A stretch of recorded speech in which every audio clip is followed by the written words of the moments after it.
Okay, hi guys. This is David. This is David from Blank Check. Here's Griffin from Blank Check. Please, I prefer to list my credit as Blue Bloods. Oh, I'm sorry.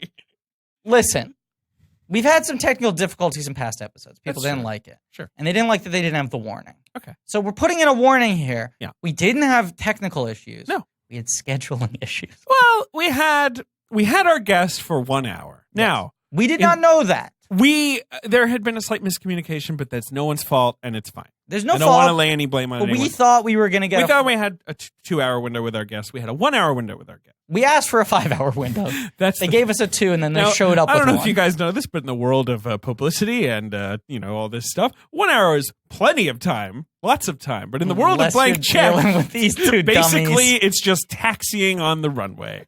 So we have a great guest on today's episode. It's a great episode. I think it's maybe our best episode. One of our better episodes, but our guest does have to peace out about an hour in, so, Right. So now, of course, we'll have her back. we're giving you spoilers. Yeah, it's a spoiler. Right. This is the opposite of a spoiler warning. Right, this is a trigger warning? No, we're warning you that we've just afraid spoiled of the scheduling? episode. Okay. That's what it's a retroactive spoiler warning. Yeah. We just spoiled this for you. Okay. So now listen to our best ever episode of Blank Check. Yes. Blank Check with Griffin and David. Blank Check with Griffin and David. Don't know what to say or to expect. All you need to know is that the name of the show is Blank Check. It's so beautiful. It's hard to believe these podcasts could kill me. That's pretty Spores, good. Right? Yeah. That's the first of the many dumb things I do that you will see. I cram the word podcast and butcher something from the movie. Yeah. Some piece of dialogue from the movie. Some piece of dialogue from the movie or a tagline. I'm trying to think, what are the other annoying things I do? My general behavior. Right. Sure. You talk about yourself. David was trying to prep our guest right before we started recording, and his directions were, it's loose. It's fine. It's a conversation. Griffin's annoying. Those are the three. Was that No, I think that's fair. And I grew up in England. I brought that up immediately. Wait, what? This is I'm pretty sure this is like pretends he doesn't know that's been I don't mentioned think at it least is. once. You sure? He's citing this as one of like the 3 basic entry points to the podcast, and I have never heard this Grew up before. in England. I have a bad memory, so it's like I don't have an excuse. That's I don't crazy. Know. I would have remembered. All right. if this Introduce had our happened. podcast, please. Podcast is called Blank Check with Griffin and David. This is the fastest we've gotten the intro out in wanna- maybe 3 years. Yeah, right.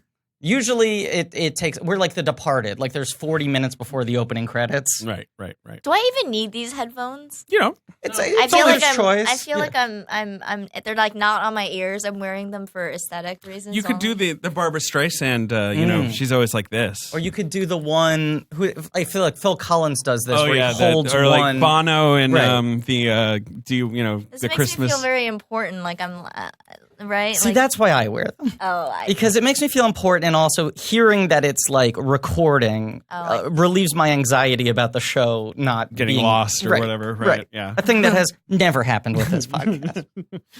Yeah. But Thanks for talking on mic before we introduce you. That is an essential element of our show. We have to have the guest. You didn't know, but you passed the test. Oh. Yeah, that's exactly what we want. That's exactly what we want. Okay, wait. I was halfway through the introduction, and I stopped myself to compliment myself on how quickly I was doing the introduction, Right. and thus derail the introduction. It's called Blank Check. It's a podcast about filmographies, directors who have massive success early on in their career, given a series of blank checks, make whatever crazy passion projects they want, and sometimes those checks clear, and sometimes they bounce, baby.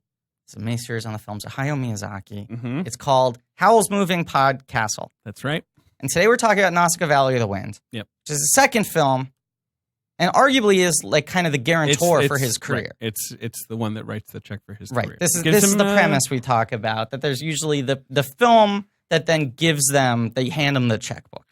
You know what I mean? There's like directors, especially, I mean, it's not as true as it used to be, but like directors who make some movie where Hollywood's like, okay, clearly, I guess you know what you're doing. So what's the craziest thing you've ever wanted to do? Wow, what is that like? I'd love to know what Hey, that's you like. might be there soon.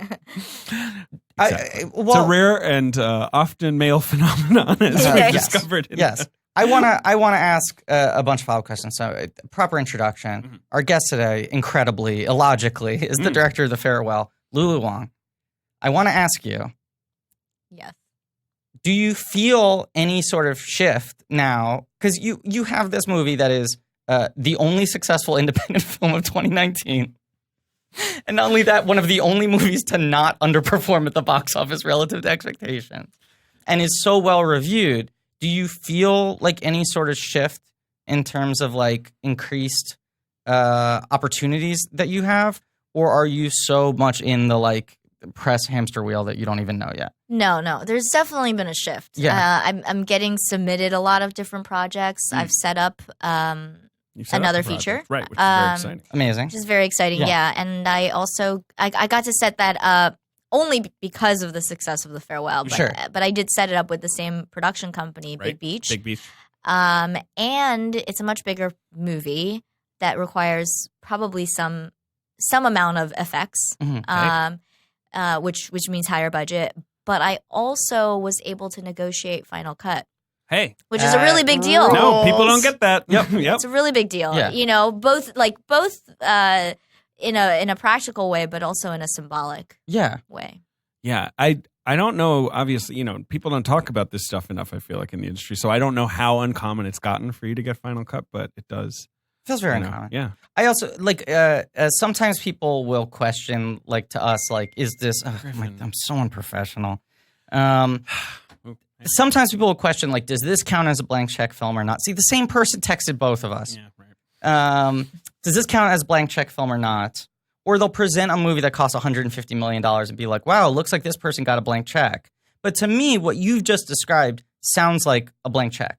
I mean, you were making a film at a size that you could not have made if not for It's not a blank check. It's just a bigger check. But you also have the Final Cut. I do, yeah. That is cool. Like for me, the blank check is less about the number that you put on it and more about the freedom you have within whatever that number is, if that makes sense. It's true. But I think also the reason I got it is because I proved myself to be a collaborative filmmaker. Right. And so in many ways... They're not afraid of you like going wild and being like, this is it and you can't, right? Exactly. Yeah. And I don't want to hear any opinions from anybody, which there are quite a lot of filmmakers who want that or would do that. And haha, maybe I've tricked them. And now I can expose my real ways. Little do they know. Right. Make metal machine music. Right. But, you know, it's always like that conversation where the financier will say, but we've never had anyone actually use Final Cut because we're really collaborative. And I go, well, if nobody ever has to use it, then why don't you give it to me to not use? Right. Why do you have to have it to not use? Who's going to have it to not use? Yeah. And I'd rather have it, so.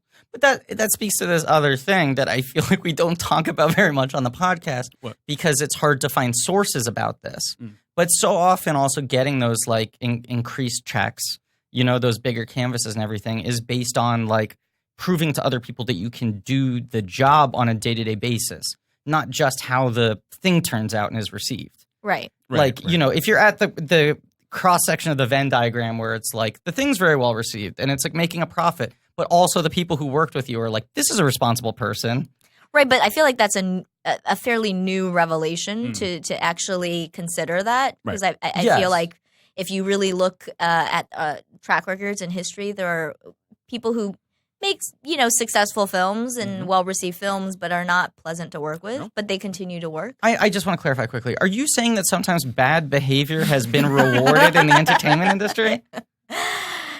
Is this the sci-fi premise of your upcoming film? Yes, completely a dystopian fictionalized. society? No, it's true. It is true. I think that's one of the reasons we don't talk about it much on this podcast. Well, and also the way Hollywood is just like, but you can't argue with the results. You can't argue with money it's being made or what, right? And that just becomes the bottom line on everything. But I think, like, you know, a bad behavior or at least, like, dramatic behavior gets reported a lot more because it's more exciting and salacious than something where, like... Right, yeah, there's not going to be some, like, insider Hollywood reporter story that's like, X person is really pleasant and, you know, everything runs on time over there. An example of a career we've talked about before is, like, I get the sense from all the things I've read and heard that, like, that's what happened with Christopher Nolan with Insomnia. Sure. Where, you mean like everyone was like, oh, he like... They're like, this guy's a professional. He handled his shit. God, It's he's all like good at handling all the personalities. He like calmed down Pacino. He made a movie with He delivered Pacino the movie. Right. It did well. And they're like, we trust that he can do Batman. not because Insomnia is like Batman, Right. but because I think within Warner Brothers, they were like, this seems like a pretty solid bet Sure. to not cause us headaches. More often, though, it is the opposite. It's very nice that you are bucking that trend. Thank you. I like when good people have good things happen to them after doing I still have a long career to go. I Yeah. hope to prove otherwise. So don't speak too early. Bucking, Yeah, bucking, you can do 10 years as Current- an egomaniac. current- Maybe, or whatever. exactly right. As long as I was good in the beginning, I can Yeah. I can earn. and then you right get to have to- a redemption arc too. I mean, if you really become an asshole, and then they're like, "Here she is. She's like learned her lessons." Yeah. Right. That's like an old Dennis Leary joke, right? It's like you can do whatever you want in Hollywood and then be like, I went to rehab. You know, like Yeah. I'm sorry. Does that I work? admit it, Does that I work was for bad. women? Does that work for women? You think? I could be like, No, I you think know, I then went you're to. troubled forever. Yeah. right? I think it has almost Dark history. never worked. Right. I don't know. I think of someone like Kirsten Dunst, like she had this sort of like rapid rise to Yeah. fame, crash. She like dealt with her problems publicly. She's sort of back now, but she is, someone who does more like character roles. And Yeah. I also think like I don't know why that immediately just. she never got tagged with shit as much as like someone like Britney Spears did. And Britney Spears is a very different person because she's also coming out of like this like Well, also insane Britney Spears machinery. experienced our collective pop culture. Like we Right. made her live. Right. I mean, I was listening to her in the car the other day, and I was thinking, like, this is like, unfortunately and unfortunately, like the most important like singer of my teen years. Yeah. Why are we talking about Britney Spears? Yeah, I was like, She went through a lot. I just was sort of, Yeah. I was like, I feel emotionally connected to this person I've never met. I will never really share any experiences with. I mean, in many ways, she is like our heroine, Nausicaä. Yes. Yes. She was the I was kind of joking, but princess yes, who was let's promised. Yeah. It was like, here she is, like Britney Right. Spears. You're gonna be like, she's the next Madonna. Whatever, like she's Yeah. the next like number one, pop diva. She's gonna save of all the of generation. us. She's gonna Right, help right. all of us. Yeah. And And then everyone just then keeps when giving someone her guff crashes all the and time. burns, right? Yeah. But also, I feel like when someone crashes and burns, often it's sort of like, well, that's what happens, isn't it? That's the classic Hollywood story. You're up, then you're down. And also no accountability of the pressure and the obstacles that everyone else placed around them. Yes, I mean, Nausicaä literally crashes and burns. Yeah. She does. Yeah. That's true. Yeah. That's true. But Nausicaä, Nausicaa's advantage. Her disadvantages include like she lives in an apocalyptic fungus world. Tough. Right. Very toxic. Right, very like literally Toxic. toxic. Yeah, toxic. A genuinely toxic world. I'm the name of canceling it. her world. Isn't that the name of a Britney Spears song? Yes. The Her- best Britney her Spears best song. song. Yes. Right, the objective best. Not my favorite, but like It's the objective the best. sort of like most platonic successful. and ideal. Right, my right. favorite. Whenever that song came out, like my 15th birthday or whatever, my birthday party, I burned a mix CD that was toxic 20 times. Great. Now I'm envisioning a Nausicaä remix with Britney Spears "Toxic" playing in the background It would work. as It's a the toxic world. as the spores come out. I would argue that Toxic goes with everything. Spore You heavy could place film. Toxic under anything and it would improve the film. Yeah, it was. That's such a crazy thing to think about that I was like, You well, were I like, this is it. don't have an iPod. Right. I just This- want to be able to hear this song. This is the over and only over. song I like Right. listening to. So I'm just going to 20 times copy it into whatever my CD burning app was. You are someone who fixates on things. I fixate on things. Yeah, but I had that album and I put it on Did you have any pop music in the farewell? There's songs in the farewell, but there's no like. There's a Harry Nielsen. Right, in the, Right, the yeah. cover and the end credits. Was that like hard to wrangle? Like, is that always seems like so stressful? All the rights things. Oh my gosh, yes. Well, I wanted that song for a really. So first of all, And that it's- specific cover? Well, so here's the genesis. Yeah. I wanted an Italian version Mhm. of "Without You," Okay. which Oh, right. turns out, Jesus. Right. of which it course, turns out right. it's one of the most covered songs. Uh-huh. But it's all Harry Nielsen. It's like Harry Nielsen singing it in Italian, Harry Yeah, Nielsen singing weird. it in Spanish, and he doesn't speak those languages. Right, he was just phonetically singing right. Yeah, I guess so. And so it turned out to be very hard to get the rights to it because we got the temporary like festival rights so that we could use it for Sundance. Yeah. But because they couldn't track down the the people who own the rights. It's really the translator that owns the rights. It's not even like the label. Yeah. And it's the like studio. some guy who is just like like looking over at the American lyrics and translating exactly. it. Right. Like who knows who they got back then, and they like tried to track this person down, couldn't track them down. So it would have been a risk to do it because we could always down the line. Who knows where they might end up and come back and sue us. And so we had to then do our own cover. And but it's a very nice cover. It's a beautiful cover. Thank you. We had this wonderful guy Fredo. He did the cover for it, and I had this idea, and I said, well, if we're gonna do a cover of it, then let's just invite a bunch of my friends and drink a lot of tequila and do it with like karaoke style a little bit, so that because that's what. It was at the end, one of the reasons why I wanted to. All the group voices come in. It's like, it's awesome. That's why I wanted to do it. I was like, this is such like an Asian song because it's something that I feel like gets sang a lot in karaoke. Is it really popular there?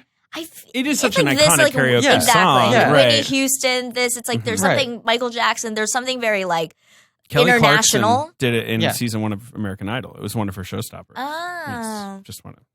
But is karaoke like common at a wedding in China? Like that people do karaoke? I don't know. I have actually not been to that many Chinese weddings. Right. Surprisingly, only. You just made a movie about a Chinese wedding. It seems also like you kind of went to the best one. I went to. You did go a pretty great one. Yeah. Well, I've only been to my family's, and there's not that many. That's really the only one I've ever been to. So, but that one did have karaoke. It did. It had like a home system, like karaoke system. Right. And so not super professional. Did you do Killing Them Softly? Did you do a song in real life at that wedding? I did. It was me and my dad. It was? It was, yeah. I'm trying. No, you know what? We didn't do Killing Me Softly, but that's my dad's favorite song. Okay. We tried to find it, and we could not find it on the machine. So we sang without the karaoke machine this song that's actually from, now I know, from Raise a Red Lantern. Oh, sure. Oh. Right. Oh, no. Yeah, I think it's, it's the other Zhang Yimou film. Sorghum. Oh, yeah, Red Sorghum. Red Sorghum. I've never seen that one. I'm only remembering the Chinese name right now. Yeah, Red Sorghum, and it's the song that she's singing as she's walking away, and it's like there's subtitles. A young like Gong little, Li. Huh? A young Gong Li. Yes, young Gong Li is walking away, and it's like, little sister, keep going, don't turn around, something like that. But like my dad used to sing it to me as a little kid when I was young. He would just sing, and I had no film reference for it. I was just like the song that my dad would sing, and it's very it's very. You can put your whole body into it. Yeah, right. So it's my very dad used to just like emotional. Belt it, and so to make my grandma laugh, my dad and I sang that song with no backing track. And that's it was kind of really, amazing. You just really did a cappella karaoke. Yeah, really embarrassing. But that song, I feel like we would have actually had a harder time to get the rights to. Right. In some ways. Yeah. Right. Well, yeah. It sounds like weirdly the things that are more obscure are harder to clear because no one put the time in to do the paperwork. Like, who would ever want to use this for anything else? Yeah. There's so much shit like that. But it's great. Culture goes on, and things get surfaced. Our friend JD Amato. Sure. When he was in college, worked at Trauma Film. Sure. He was like an intern there, which made him number 4 in the ranks of Trauma Film. Right.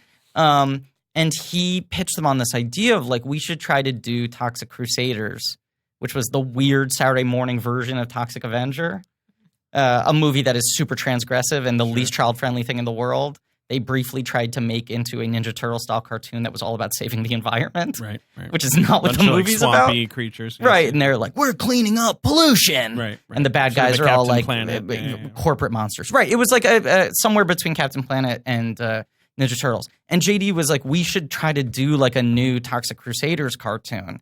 And they pitched it to Adult Swim and they loved it and they couldn't find the contracts. Right. From the old cartoon. They were like, we have the rights. God. And he was like, I spent 6 months going through filing cabinets. Right, and they just read. And I found like the original cells from it. I found like the audio tracks. Right, but not the contracts. I could never find the contracts to be able to do it. That's the Donkey Kong story. When Nintendo created Donkey Kong and they were like, he's kind of like King Kong, but like, who's going to sue us? And then Universal was like, when it got big, when it became this phenomenon, Universal was like, we are absolutely suing you. This is King Kong. You're ripping us off. Yeah. And Nintendo was about to be destroyed. Like, that would have destroyed them.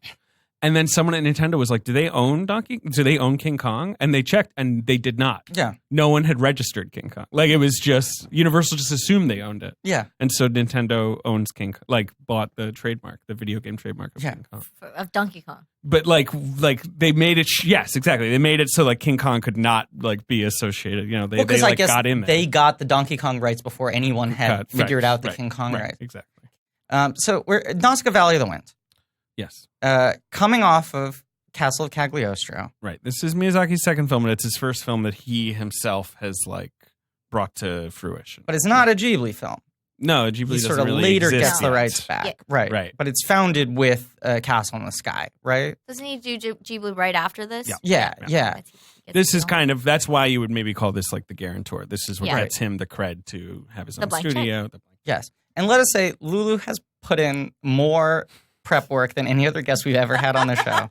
And that you watched every Miyazaki film 2 times before coming on. Maybe Well, an not- exaggeration. Not every, but Okay. I. But, You tried to also- watch, right. But I also think it's important to watch. You have a very different experience when you watch the new dub version, the old dub version, the Japanese dialogue. It just, I mean, as somebody who's bilingual, Yeah. and who's just made a film that's bilingual, that stuff is important. I have been tough on myself about the fact that I have not been diligent about watching each one in both versions. Because I feel I've been watching them all subtitled. I feel like, well, that's like obviously the purer version, the preferred version, but I also feel like I'm not getting like 25% of the experience. The way this, I'm more of a, I've seen all the movies before. Griffin is kind of a Miyazaki neophyte. Yeah. Griffin's more of an animation fan than I am. I feel like Griffin is more steeped This in is a big animation blind than I spot am. for Right. me, and I'm like, this is my But so I have seen most of immersion the therapy. versions. I had never seen the new Disney dub of this that was done, I think, about 10 or 15 years ago, 2005. Yeah. So I watched the dub. I watched the Alison Lohman, Patrick Stewart dub. I do love how much all of the Disney dubs are such time capsules of the exact year the dub was done. Especially because of Miyazaki often has a plucky female character. Right. And so you're right. Like, who was the plucky female, sort of voice actor that could be like sort of moderate star? Like Shia LaBeouf is sort of the plucky male teen that you can like from that era, right? This is sort of like a year before Transformers. That's or the whatever, thing. This is the one moment where Shia LaBeouf would be your choice for this. Like, he's a couple years past being goofball, even Stevens guy. Right. But he's not yet serious leading man. He's not like Hollywood just being like, I guess you're the biggest star in America. You know what I mean? Like after Transformers, they're like, let's find you some stuff to do. Do you remember that Vanity Fair cover that's him in the desert with a spacesuit? And it says, like, Shia LaBeouf has landed. Is he the next Tom Hanks? Like, that's another the things example. we do to people. I was did going you to see say, you of were at course he went Sundance? crazy. I assume. Yeah. Did you see any other movies when you were at Sundance? Because he had his movie. He did. Yeah. And I'm friends with Alma, and we Alma Harrell, I believe. Yes.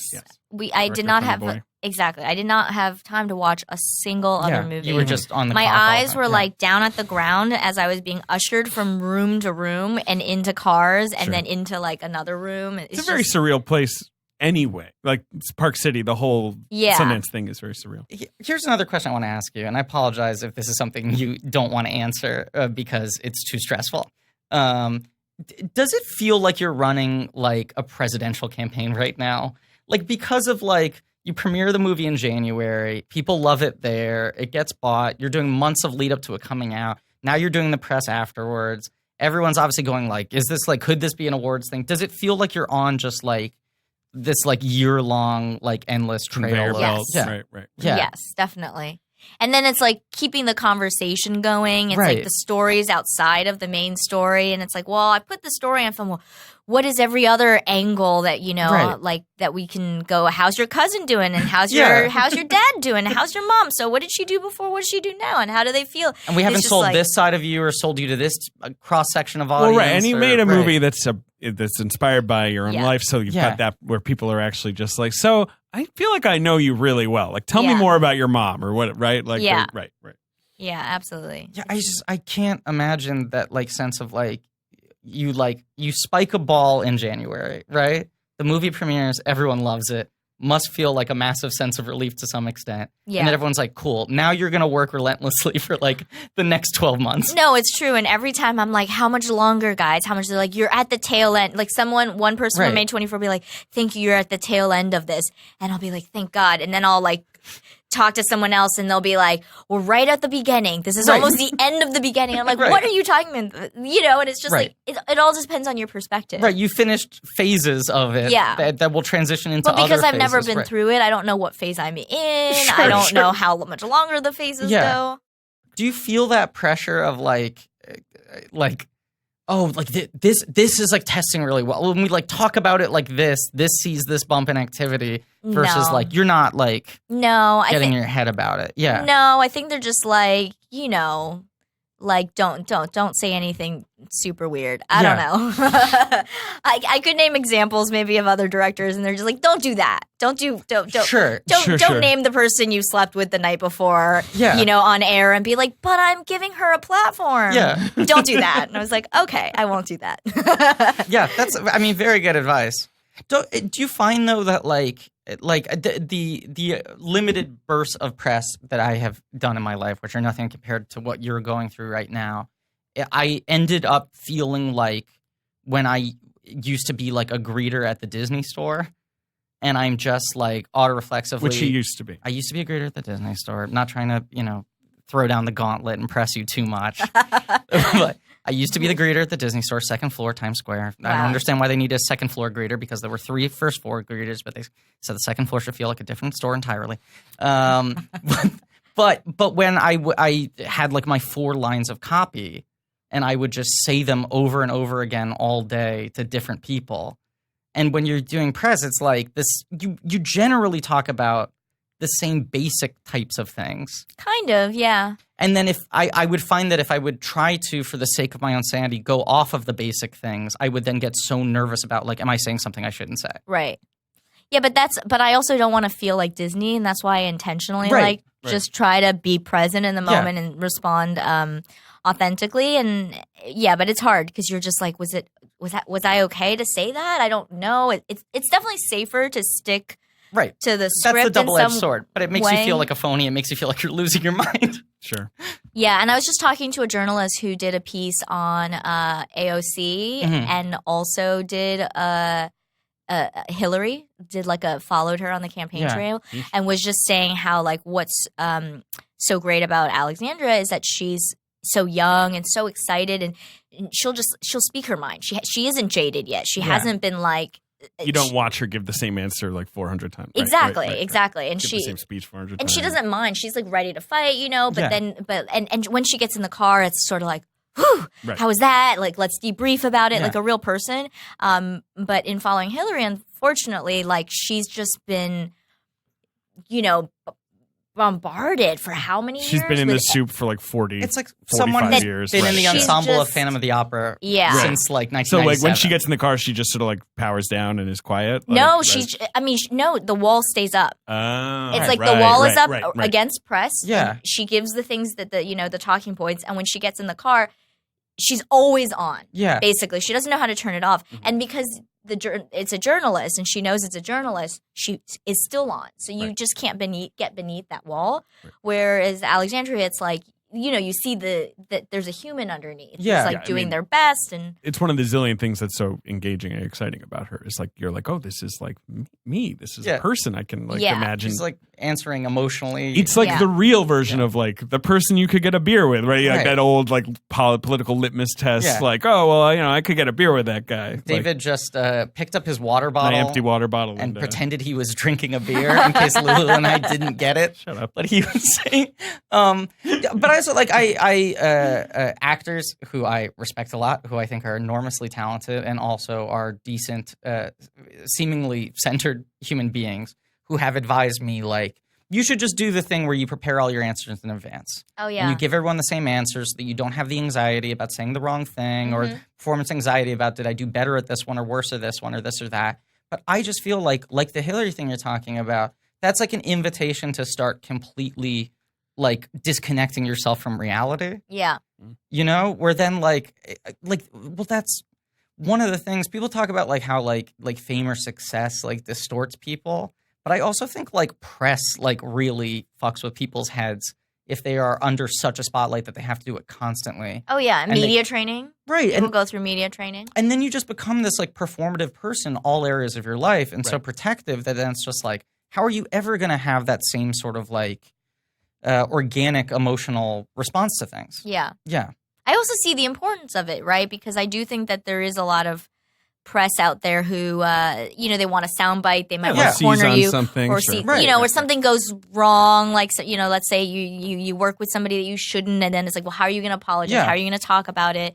And it's hard, right? Because you want to be honest, but then if you get attacked for it, then you're like, well, can I curse on this show? Oh yes. Oh, okay. Then you're like, well, fuck that. I'm not going to be honest anymore. Yeah, fuck that. Fuck that. All right. Such a relief. Yes.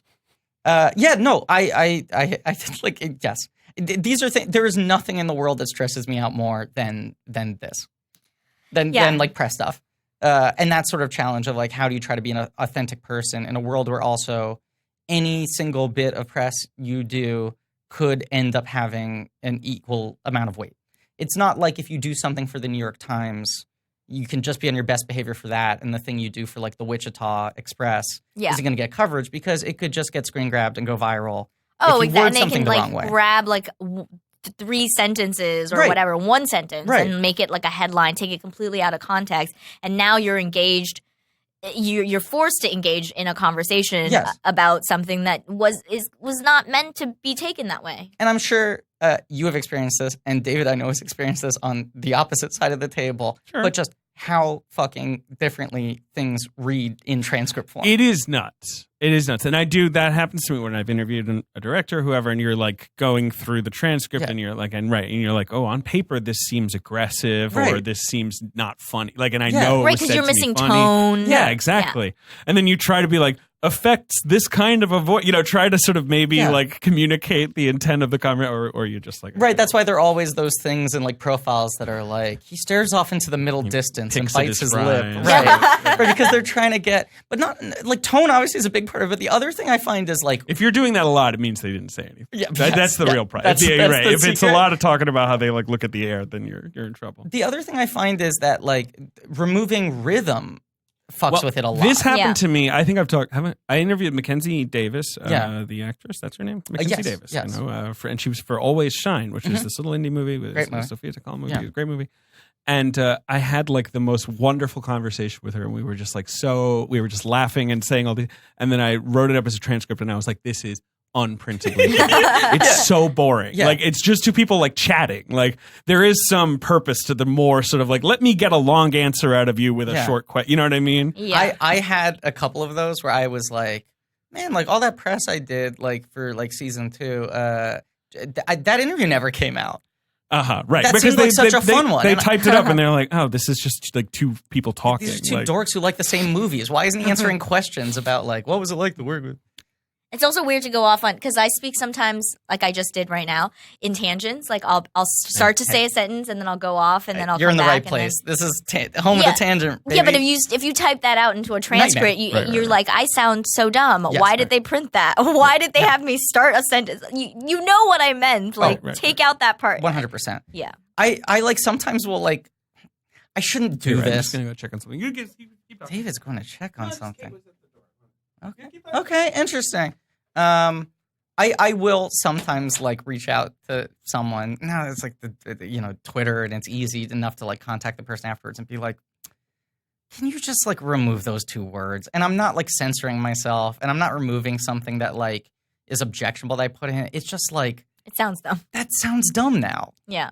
You know? That's not what I meant, and now it's just, Right. I would love that. I actually would. I mean, it's a lot more work, obviously, for me, but if I had to read my own transcripts and then edit it out, but I would probably like that. A couple times I've done that, especially with like phoners where I'm like rambling about stuff. The tangents are long. I'm like, can you just send it to me before you publish it? I won't change the intent of anything. Yeah. I just want to streamline some of my rambling. Yeah.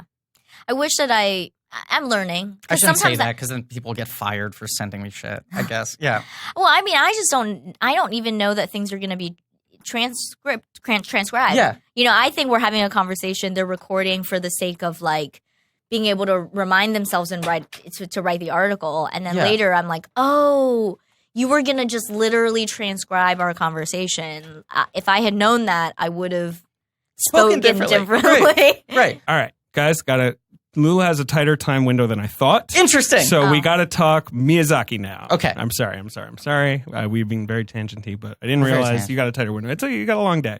So let's talk Miyazaki. I'm sorry to pivot it. Okay. So he makes Castle of Cagliostro. That's right. Which is not well received, despite being a fucking awesome movie. Sure. Because the fans thought it was too much of a departure from the series. Right. So then he is trying to make another film. Right. He writes a manga. Right. Well, that comes out of he tries to make another film, no bites, no buyers. Right. The publisher of the manga reaches out to him and says, I liked Castle of Cagliostro. Mm-hmm. Would you want to try to do something in print? Right. So that's sort of someone throwing him a life raft. Mm-hmm. Which then, after a couple of years of him doing that, he said, I think I could probably sell this as a movie. Mm-hmm. He had now had a proof of concept by But he never wanted to make a movie. That was not his intention. Right. Which I find really interesting, that for him it was like, I guess this is the pathway to be able to make a film again. Right. Which is what I want to be doing. But he didn't write it with like, I'll show him and then they'll let me make it. And I don't think he even really, I think he had to really consider it before making it into a film, because they're two different art forms. It sounds like he had tried to pitch other films to the same producers, and they were like, no, if we're going to give you money to make a movie, it should be this thing. Right. So he like kind of, not begrudgingly, but had to figure out how to adapt his own work that was fully designed for a different medium and not just as some proof of concept. So what's your relationship with Miyazaki before I dragged you onto this podcast? And what had I seen? Yeah, had you watched him at all as a kid, or was it more something you discovered when you're getting into movies? More when I was getting into movies. I guess. I mean, I'd seen Princess Mononoke and Spirited Away, and but years and years ago, and I'd seen Nausicaä, but the Japanese version. I had not seen the dubbed version. But yeah, I wouldn't say that I'm. You're not like a Miyazaki file or anything like that. No, not. I guess in animation in general, it's not. I love it. I enjoy when it's good. It's great. But yeah, I wouldn't call myself. So what was it like to fire it up? How much did you get to watch of other Miyazakis? Because we were supposed to record this a couple weeks ago, and we rescheduled because you specifically asked for more time to watch more of the films. I know, and I wish that 2 thumbs up. More work than we usually do. Well, and honestly, I didn't watch as much as I wanted to. I got the entire collection. I saw, right. Not just the Miyazaki, but all of the other ones from the studio as well. Which are all worth it. I mean, the Takahatas are all amazing, and Whisper of the Heart is amazing. Yeah. Didn't watch all of them. No, there's a lot of movies. It's a lot. You're also on a publicity treadmill, right? Yeah. But we got to talk Nausicaä. Yes. So let's talk Nausicaä. Cool. Great. So this movie opens awesomely. Mm-hmm. I did not realize I had so little understanding of what this movie was before watching it. Mm-hmm. Whereas the other Ghiblis, I feel like I had more of through osmosis, oh, this is the one that's about that or this. Mm-hmm. And then 60 seconds in, I was like, oh, wait, this is his Starship Troopers? Sure. This is his People versus Bugs movie? It also feels like his 10th movie, not his second movie. Totally. It feels like some opus that you work your way up to, right? Because it's this big, dense universe that he's constructed with all these warring tribes and encapsulate all of his themes. It's all his thing. Yeah.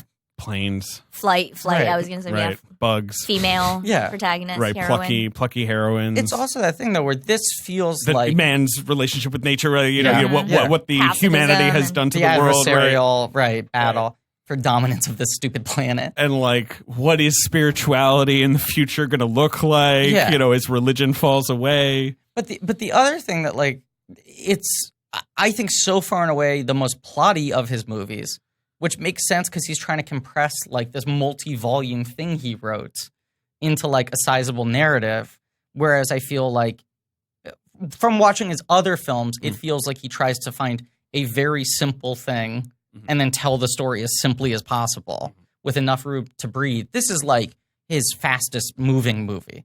Which is what I appreciate. So much ground to cover. Right. Yeah. Well, I appreciate that because in a way I feel like I experienced that as younger filmmaker that you, in a way, don't know.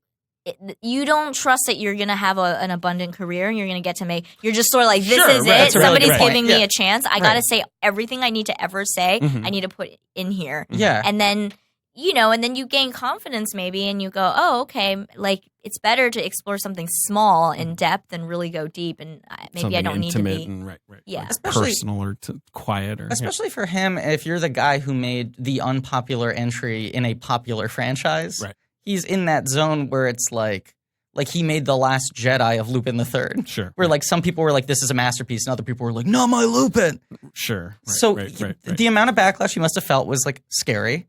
And then the time it took for him to be able to get another movie made, and that it wasn't the thing he wanted to make the most, but was this thing that happened in a roundabout way. It does feel like him being like, this could be my last movie. Yeah. Yeah. Leave it all on the dance floor. That's so interesting because I felt that way about The Farewell, Really? which is my second film as well. Yes. So, I mean, that's a weird parallel. You were sort of like, if I don't get to make this now, like... Yeah, and also because I had made a first feature, didn't get distributed widely. No one else was throwing money at me to let me make another film. And I took The Farewell and made it into a different medium. Right. Like, and made it an IP, This American right? Life. This American Life. Right. And then that led me to producers saying, let's make that into a film. Right. And then me going, actually, I found a sort of purity of expression in this other medium. Right, maybe it's fine as and just that way. Maybe that's better, right? Which is kind of how Miyazaki felt when he did the manga. Right. To say, well, if I do this for film, are they going to make it? Does it need to be bigger? Does it need to? How do I? And like with the bugs, he kept it identical to the manga. Yeah. And it was more about like, how do I maintain the spirit that's in the manga, the purity of it, and transfer it to film, which is something that I thought a lot about with The Farewell, was like, how do I not like suddenly make it these different plots and make it bigger and more cathartic than I want it to be? How do I maintain the tone that I captured in? And how did you do that? Yeah. In the radio story. Yeah. I mean, it's hard, but It's like an impossible question. I don't know how you pulled that off. Well, you push against sort of the we need inclination. Something like this. Like, can you introduce this kind of a thing? Yeah, you just question it and you go, well, because if this is successful, why is it successful, right? As a radio story, like when you don't have visuals to look at and you have a very simple soundtrack and some textures, like because I had recorded sound from the wedding and from my family and we did interviews, but there's something so pure about all that and yet it connects. And so that's the thing, like I find about Nausicaä. It's like the simplicity of it is what is so meaningful and it is what connects. And so, yeah, I mean, I just would question the need for some really dramatic plot and some kind of low point, some kind of third act turning point, all that stuff, some right? more like farcical or high stakes, like But that's like, I mean, the thing I love about your film and that I've been loving watching these Miyazaki movies and discovering them is just like that beautiful simplicity and that like confidence in the restraint, where I just feel like I watch The Farewell, I watch so many of these films and I'm like, this is incredible that he's not doing the thing that 99 out of 100 filmmakers would do. That he's trusting he can convey it with like this gesture and not verbalize this like, huge emotional point. Yeah. Which is like The Farewell is like so much undercurrent, so much unspoken stuff. Yeah, and it's also not creating these sort of artificial but standard binaries, right? Like good versus evil, and this is how a woman behaves, this is how a man behaves, these are the good guys, these are the enemies, and there's a lot more complexity in all of that. Even with the bad guys, you're like, oh, I kind of understand why they're doing what they're doing. It's out of protection, not just because they're like evil. Right. That's incredible. Like you compare this to Starship Troopers, and Starship Troopers ends with Nazi Neil Patrick Harris reading the mind of the bug and cheering the fact that they're afraid because it's all about propaganda. And this is like her being like, oh, wait, fuck. They're like just trying to survive. Yeah. Right. It's like she comes at it with like complete empathy.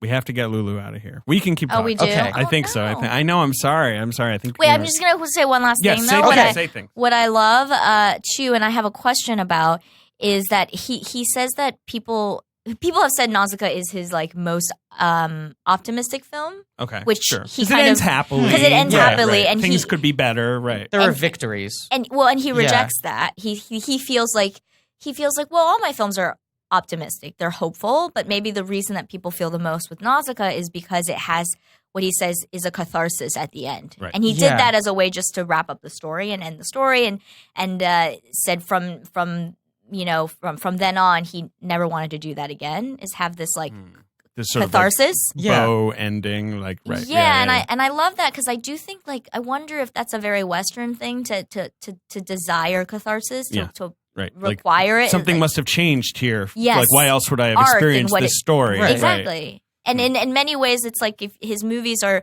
not about like you watch the movie and then you feel good that things are changed. In the end, it's like actually it's a calling to continue to think about these issues. It's not that simple. Yeah, I think also like the most interesting movies, and The Farewell certainly falls into this, are like stories of people learning to accept what has been the case. Sure, right. Rather than being like fundamentally changed by something. Or like someone enters the situation and they, for some reason, are the person who can magically change everything. Like it's more just like a person enters the situation and they have to come to terms with the situation. When things become that fully transformative, you know? Yeah, and can that be a hero? Can a person be a hero simply by coming to a greater understanding rather than, being actually the person who comes and changes the entire situation and saves the day, quote unquote. Right. Which that feels to me like a very like Western perspective of like, put a bow on it, like done, saved, we're good. Right. And Nausicaä deals with that shit and with also like, like the legend of a savior coming with a blue dress from the sky and all these sorts of things where like. And they were like, oh, this is what that means. They view her as like an archetype of like the one where they're like, well, she's just going to solve this. She's going to save everyone That's not and what save the day. Right. Yeah. Well. Right. She's just a person who's trying to get a better understanding of the world. We'll keep talking, but Lulu, I would love to keep you, but I think, Are they like waving through a little window? They're waving. Okay. We only got an hour. They have a jackhammer. They're trying to break into the studio. I was going to try to name all the like current female people. We talked about Britney Spears, like who are Nausicaä. Oh, let's do it. And AOC. Yes, of course. Yes. Right. Other people who are Nausicaä. Britney Spears. Britney Spears, AOC. That's probably it, right? Two most important Americans. Yeah. I'm sure there are like sort of young, like the Rihannas of the world, where people are like, this person is changing how everything works. Like it's right. Like and they have their like. like a diplomat too, like in between two different worlds, and saying like, "Hey, I'm coming from this side, but I'm not arguing for them. I'm here as a mediator." Right. The other one I keep thinking about is Natalie Portman, who almost played Nausicaä, was announced by Disney to play Nausicaä. Is someone where it's just like, culture's been putting all of our bullshit on her for 20 years. It is, the arc of her career is great. Right. Like when you think about the kind of role she played when she was a teenager. And the way she was talked about in the media and Lulu, thank you for coming. Thank you for coming. Please return anytime you want. Yeah, I'm sorry our podcast is so long. Yeah. No, I love it. Well, I'll come back when things are calmer. Sure. And we'll talk other directors. Amen. We're doing next and then... Done Ruben Ostlund That might be a Bleep secret. that out. We haven't. You haven't? No. You're a big Ruben Ostlund fan. I just talked to him for like an hour and a half. It was the most amazing thing. If you want to come and just do Lulu's Choice, I mean, we can do Lulu's Choice. I'm just going to pitch you guys. Anytime. Yeah, anytime. Coriata? Yeah. Oh, yeah. If we wanted David's favorites. Yeah. Ding dong. Oh. Ding dong. Into the door. Ding dong. Open it. Okay. Who is it? Oh, it's the cow. It's the movie cow. The movie cow. Well, why did you say it in that tone? Oh, the movie cow can talk now? I've been able to talk this entire time. Oh, boy. That's a new character. Just never bothered to ask. I just liked it when you mooed. I come in here because I love movie. Okay. Movie? Movie. Every day, movie premieres a new film. That's true. Could be a timeless classic, a cult favorite, or an acclaimed masterpiece. Yeah, a movie you've been dying to see, or one you've never heard of before. There's always something new to discover. Every day. there's a new movie. Every day, a movie goes away. Listen, with Mubi, every film is hand selected, so you'll never spend more time looking for something great to watch. You gotta watch these things because they're gonna go away. Time, it's ephemeral. I want your listeners to try Mubi free for 30 days at Mubi.com/check. That's Mubi.com/check. I'm not happy about that. Mubi.com/check. Mubi.com/check. That's what I said. And for a whole month of Free great for 30 cinema days. for Here free. are some movies you could watch. Great. I love films. Tell me what's on there. Blanket? Think it. Casey Lemons' Eve's Bayou. Get to that. Roger Ebert's top film of its year. Police Adjective. Incredible movie from a Romanian new wave film. Great one. Love the new Romanian cinema. Yeah.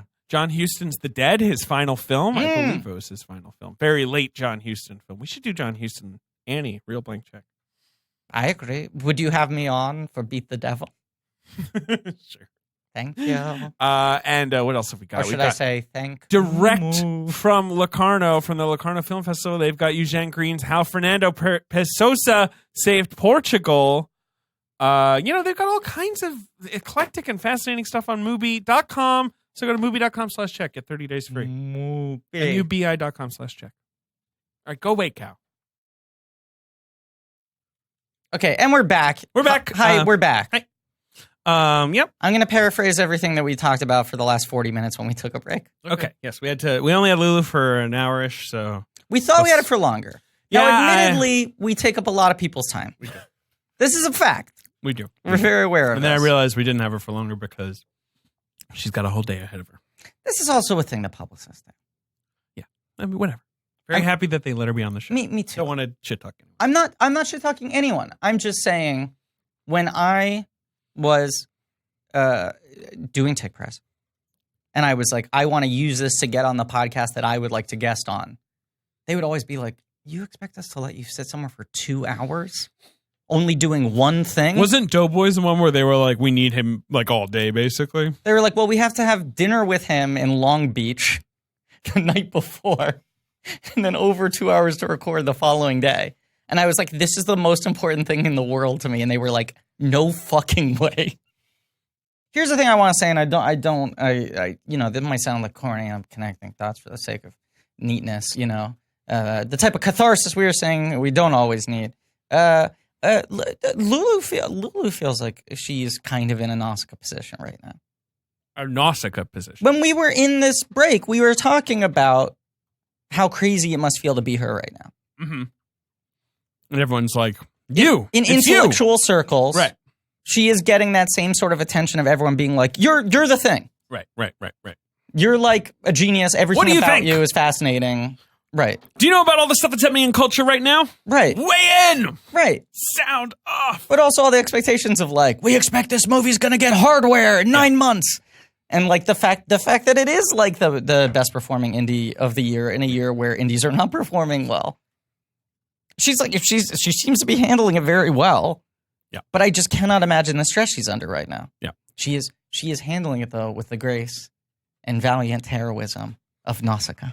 Now, what do you think of Nausicaä, Griff? I like it. Yeah. I will say, weirdly, because we have largely been going out of order. Well, mostly in order. I'm sorry. Yeah. I said the opposite of what I meant. We've been largely going in order, but this one we had to reschedule, so we're doing it a little Right. We've done a lot of them already. Right. So yes, we had mostly done them in order, and I feel like I would enjoy this more if I had seen it sandwiched in between Lupin and Castle in the Sky. Mm-hmm. Because now that I've seen like the evolution away from it, this one feels like a little busy to me. Where I'm like, hey, slow it down. But it's like Lulu was saying, that's sort of like, he might have just been like, hey. He's leaving it on the dance floor. Right. They're giving me money to make this thing. I'm going to make this thing. And that element's impressive. Because he's taking his manga, which goes on. Right. And sort of giving it a bit of a clear ending. Yeah. Right. Here's another thing about it, which I kind of like. But it's just an empirical fact. Sure. This is kind of the only one of his movies, and I'm not going to speak about this very elegantly because I will lack most of the terms, okay? Okay. This is kind of his only movie that I recognize has a bunch of animation cheats in it. Oh, sure. Well, it was made much cheaper and yeah. And like Lupin, he presumably had greater resources because it was a big franchise. Yeah. Already, it was a proven thing. And then after this, he's proven himself. And like this, for example, once again, a thing I aesthetically love. Mm-hmm. This is no detriment to me. Right. I love practical shit. I love the seams of movie making, you know? Yeah. I like being able to see shit. But just because we've been watching these other ones that are like so clean, so immaculate, and are also on these Blu-rays, especially transfers that are like off of the original elements of the animation, whereas you're watching this and you're like, this is a restoration of the film print capture of the animation cells, if that makes sense. Right. You know, like you see the flicker and the... What's the cheat? Here's like an example of a cheat. Yeah. It changes at the very end for the final couple of battles. But for a lot of the movie, the big bugs are done with cutout animation. Yeah. So rather than... It kind of gives them a cool look, though. I Makes think them looks kind rad. of alien. That's what I'm saying. It rules. Yeah. But Even I know what you're talking about. Rather than hand-drawing frame by frame these super detailed large things... They're kind of moving them. Right. It's the style that South Park started with is now approximating, where you cut out pieces of paper and you move those pieces of paper. And so, like, the big bugs are like 4 different pieces of paper that they compress and expand like an accordion. Right. But they're not like sort of pulsating and vibrating like if you were drawing every little element of them. No, right? they are. It's essentially 2-dimensional stop motion. Right. If that makes sense. Yeah. There's stuff like that. I think, and I have no, proof to back this up. I imagine that the design of the facial hair on most of the main characters is also to simplify mouth movement. There are some big bushy stashes in this film.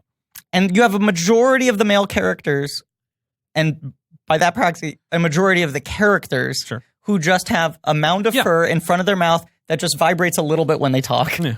And you don't have to worry about... That's kind of a cool look, too. These are all things that I like. Okay! I just think it's interesting to watch because after this, he becomes the maestro who's like... Lush, yeah, right. And there was a thing on the Wikipedia that said that for this film, I don't know if this is like a standard thing in Japanese animation or not, but I certainly felt like they only cited this to pass along the pressures, the financial pressures upon the movie, that the animators were paid per frame. Oh, crazy. So I imagine they were really counting the beans about how many frames are you going to devote to, Yeah, I do. And so I see more things where I see a couple of things too where it feels like the layered cell of a Hanna-Barbera thing where the character's kind of still and only their hand is moving. Right. There are only a couple moments with things like that.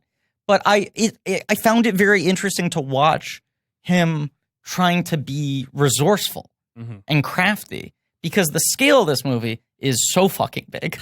The scale is big. Crazy. And the storytelling scale is also big. Yeah. Right. Because it opens and you're it's the 7 days of fire, there's an apocalypse. Yeah. And you're like, okay, it's a post-apocalyptic world. Right. I get that. Right. I get that. Yeah. That's fine. Here's Nausicaä. What does she do? Yeah. Flies on a cool glider. Mm-hmm. Wears a cool gas mask. Yeah. Is a princess, I guess, of the Valley of the Wind is right? And I'm like, okay, I can get that. Yeah. That's cool.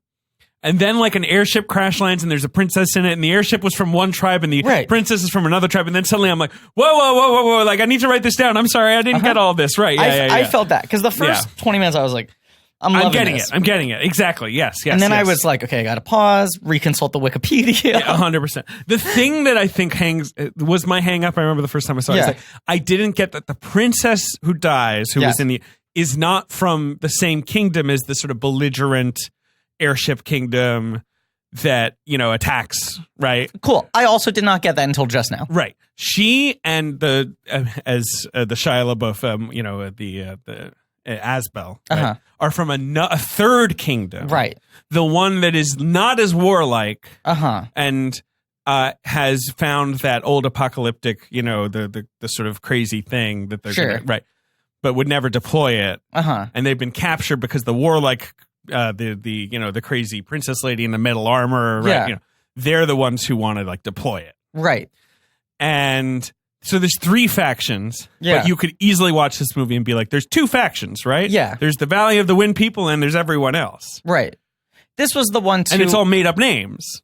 Yes, this was the one too where, as I was saying, I was most tempted to put on the dub just because I'm like, yes, just might make my life a little easier. Sure, yes, it did. I watched the dub. Yeah, I feel like I should have done it because I felt a little. I switched it because it just got too dense, and I was like, see, that's the thing. I feel like I spent 4 or 5 hours watching this movie because I kept on taking breaks to try to like reorient myself, and I could have just watched it with 2 hours with the dub, and I thought I was going to feel like a phony, but now it turns out that I'm the only one who didn't do that. That's fine. I have seen the subtitle version Sure. More than a couple times.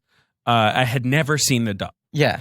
And I think I'd never seen the dub because I associated this one with having a notorious dub, and then I realized, like, oh no, there is actually like a that's why I was well-regarded afraid to dub. do it. Yeah, right. And I watched the well-regarded dub, and it seemed pretty good. You know, I always feel the same way though, where I'm like, oh, that's Patrick Stewart, right? And then I'm just like watching this character that was not drawn with Patrick Stewart in mind. Yeah, and I'm just thinking of Patrick Stewart. I'm thinking of Jean-Luc Picard. I'm thinking, and I'm like, Patrick Stewart. You know, it's just sort of like whispering in the back of my head, and I just can't avoid it.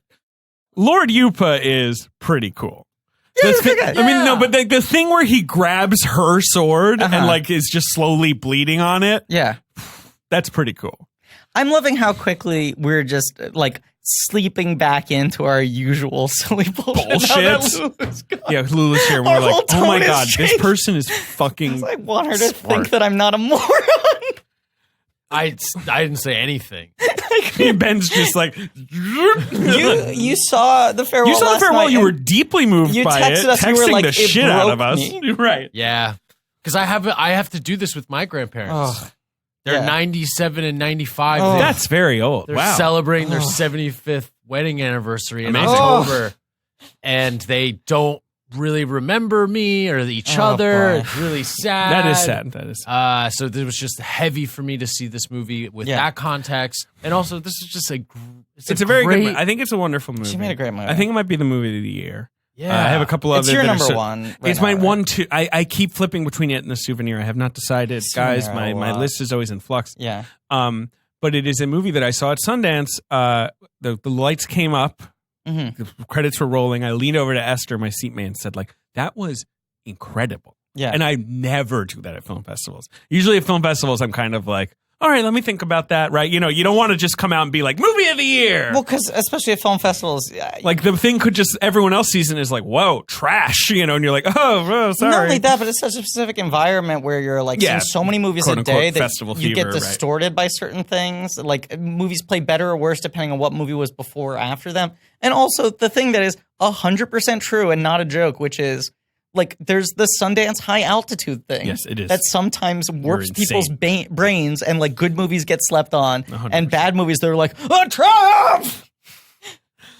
I can't feel my hands. 100%. Sundance is crazy. It's truly surreal. But I like leaned over to Esther and I was like, that was fucking phenomenal. Yeah. And we walk out and then like, what did Esther say? She agreed. She was like, piece of shit. Yeah. No, Esther she loved rolls. it. And she was like, what? And because the people were like clapping, and I was like, that was really good. And she was like, yeah, no, you're right. Like, and then like a while later, I was like just sitting. Mm-hmm. This never happens to me. Just sitting, and I thought about the ending of the farewell, and I started crying. Yeah. That's crazy. I thought about the final shot of the farewell. Yeah. And then the emotional hammer blow that she reveals in the post credits. And I started to cry. Yeah. That's crazy. I want to say a thing, and I've been thinking, oh, here we go. I've been thinking this. He's getting ready to be canceled. No, I just think you're going to think I'm a lunatic for saying this. Because I'm very aware this is a very weird thing to say. And I don't want to sound like I'm like... What are you going to say? Grumpy. No, let him preamble. What's more. important is that I have been having this thought many times this week. Okay? It's been percolating, and I'm like, should I verbalize this? I feel a little bit weird about the fact that I've never seen you cry. Oh, really? That's an interesting thing to say. But I don't... It's kind of a weird thing to say, but because I feel like... Why would you have seen me cry, though? Well, this is why I've been thinking about it a lot. Because you keep on talking about how much these movies make me cry. Yeah, I don't cry at movies as much as you do. Yeah, I cry. I'm a pretty easy get. Right. So fucking The Family Stone made me cry, and I hate that movie. That's the thing. So I very rarely cry at movies. Sure. Right. So I feel like most people have not seen me cry because it has to be like a very specific breaking point. Yeah, if I saw you cry, I think I'd be somewhat surprised. I'd be Right. like, Whereas I am surprised that I have not seen you cry. Yeah, but because we don't see every movie together, but we've seen enough movies together. I'm like, it's weird we have not experienced a film together. Yeah, but we don't see that many. I mean, we see a lot of movies together. We see a normal amount of movies together, right? Like we probably see like a movie a month or two, Sure, right? You know, right. Plus like the commentaries or whatever. Right, but I'm saying across Right. But we 4 or 5 years. Yes, yeah. But I guess we're not often watching the movies that would like press my buttons. Or but I'm just whatever saying. But even like you cried at the trailer for Max. Well, fucking. I'm surprised we never saw the Max trailer together. That dog, he doesn't like the He's fireworks. a hero. Well, And I don't like fireworks either, so I also just identify with that he doesn't like fireworks. and we're 2 freaky peas in far out pod. I always get that line wrong. Jesus Christ. Even though it's like to you, like the transcendent emotional One thing truth that in makes me American cry. cinema. 2 freaky peas in a far out pod. I don't know. Watch The Farewell with me because I fucking cry at that one. But I'm I not know like you- someone who loudly sobs usually. I'm more But you am said like Spirited Away made you yes, heave. that one I sob at. Yeah. But I don't know if I would do that if I was with a lot of people. That's why, though, because we'd record our Spirited Away I'd episode. probably be more of the sort of like, you know, the kind of like. We recorded the Spirited Away episode like 2 days ago, Yeah. and I've just been thinking about you talking about how hard you were full body crying. And I'm just like, it actually feels kind of like we have bad luck if we have seen that many films together and nothing has made I you don't cry at everything. No, but as you said, that it's not always connected to quality. Sometimes something it's usually hits you. yeah, something's trying to make So you I'm like cry. the number of films we've seen together. I'm surprised that not one of them has had a dog do something heroic. Oh, fucking Max. He's pretty cool. Yeah. Well, now I'm trying to think of other things that have made me cry, though, because really right now all we're talking about is like Miyazaki, The Farewell. Yeah. Like The Souvenir, a very Max powerful trailer, movie. But it doesn't make you cry. But it doesn't, right. You That's said not Shazam really. made you cry? Shazam makes me kind of like choke up. Right. Yeah. I mean, it's not, I'm not Okay. like, you know, but like, you know, it gets the water running. Because I'll say that's like the furthest I usually get is choked up. Yeah, right. Big right. Fish makes me cry every time. Big Fish makes me cry every time, too. Like nice, healthy crying. Toy Story 3 makes me cry every time. Mm. But even Toy Story 4, No, not that one. even Toy Story Toy 4. Story 4, I got very well See, up. here's the thing. I prefer Toy Story 4, but I only got choked up by the ending. Oh, you see, Toy Story 4, Griffin, What are you... you should have just turned around because Davey was crying. He was right behind you crying. I was trying to peek looks, but at that point I was also pretty engrossed. But I mean, what do you shed it- think you makes shed it me too. cry in Toy Story in 4? 4? Because it's not Woody saying goodbye. Did you see Toy Story 4, Ben? No. These toys, Don't man. say it like that. Sorry. No, I didn't. But Good job. you haven't seen it because we'll do them as commentaries on the Patreon That's for right. 2020, and Yeah, you'll sure. watch it, and I'll watch you cry, and you'll say, "You guys were right. I love Forky." I've never seen Oh, 3 either. You'll like Forky. I mean, Yeah, you'll see Forky's a both bad of them. motherfucker. Forky's cool. Forky seems cool. Remember when I used to say shit about Forky? Not anymore. Yeah, now you're engaged to Forky. Right. What was- Wait, I got to think through. Okay, so it's something that happens at the. It's the moment. It's a very tear-jerky moment. It's not like some weird moment. It's not like I cry when like fucking the dad gets arrested. But it's not Woody saying goodbye. It's the big emotional moment Is of it the Buzz movie. and Woody hugging? No. I don't care about that. I mean, the dinosaur Not and the potato head? those two, man. No. The big, but I feel like you said it's not Woody saying goodbye. No. Is it the moment of? Of what? Give me the answer. Oh, okay. It's when it's the. I really do think it is the sort of big, sort of tearful moment. It's when the girl is lost and looking for her mom. the Gabby moment. I was and- going right. to guess that, but then I thought that wouldn't be right. No, that's just the thing where it's like both. It's appealing to a sort of primal memory that most Yeah. people have, right? Yeah. That sort of like child traumatic thing of like Yeah. being lost, and also just that child traumatic thing of like toys bringing you comfort, like objects Sure. bringing you comfort, but also just like it's just well done, you know. Do you know what's the closest I come to crying in that movie? I mean, I was fully like I was like, yeah. you know, doing that. See, that's why I wasn't looking. Right. The moment that makes me come closest to crying in Toy Story 4 is the opening. What's the opening? Remind me. Bo Just Peep remember. going in the box underneath the car, and Woody considering getting in the box with her. Interesting. And there's something about them being under the car, Mm. which reinforces how small and powerless You talked they about are that on Film Spot. in the scary world. And the rain really gets me. Well, I was more just impressed. I was like, look at this rain. It looks unbelievable. Looks good. But I also was just like, this moment is so fully selling how terrifying and dangerous this world is for them. And here he's being given this like one moment to do something purely for his own enjoyment in life. Yeah. And he can't get out of his way enough to do it. I get you. That like broke me. Wow. So Nausicaä. Nausicaä. Valley of the Wind. Nausicaä of the Valley of the Wind. 2 ofs. Yes. 2 thes. True. Pretty baller.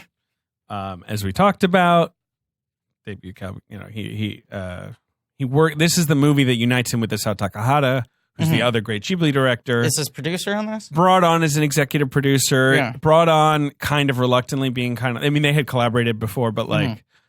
Brought on as like, you can help steer the ship. Mm-hmm.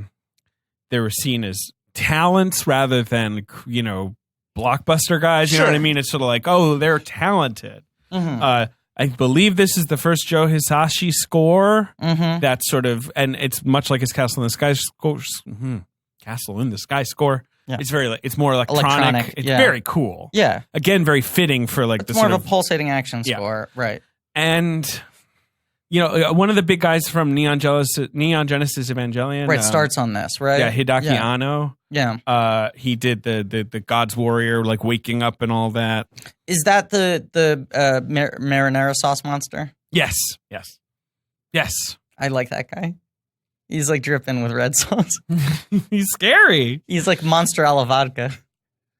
So how to describe David, this he's movie? like Monster a la vodka. I love it. He's Monster a la vodka. Ben, he's like Monster a la vodka. My favorite place, Griff, Thank you. favorite sandwich place in the city, Anthony & Sons in Williamsburg. Uh-huh.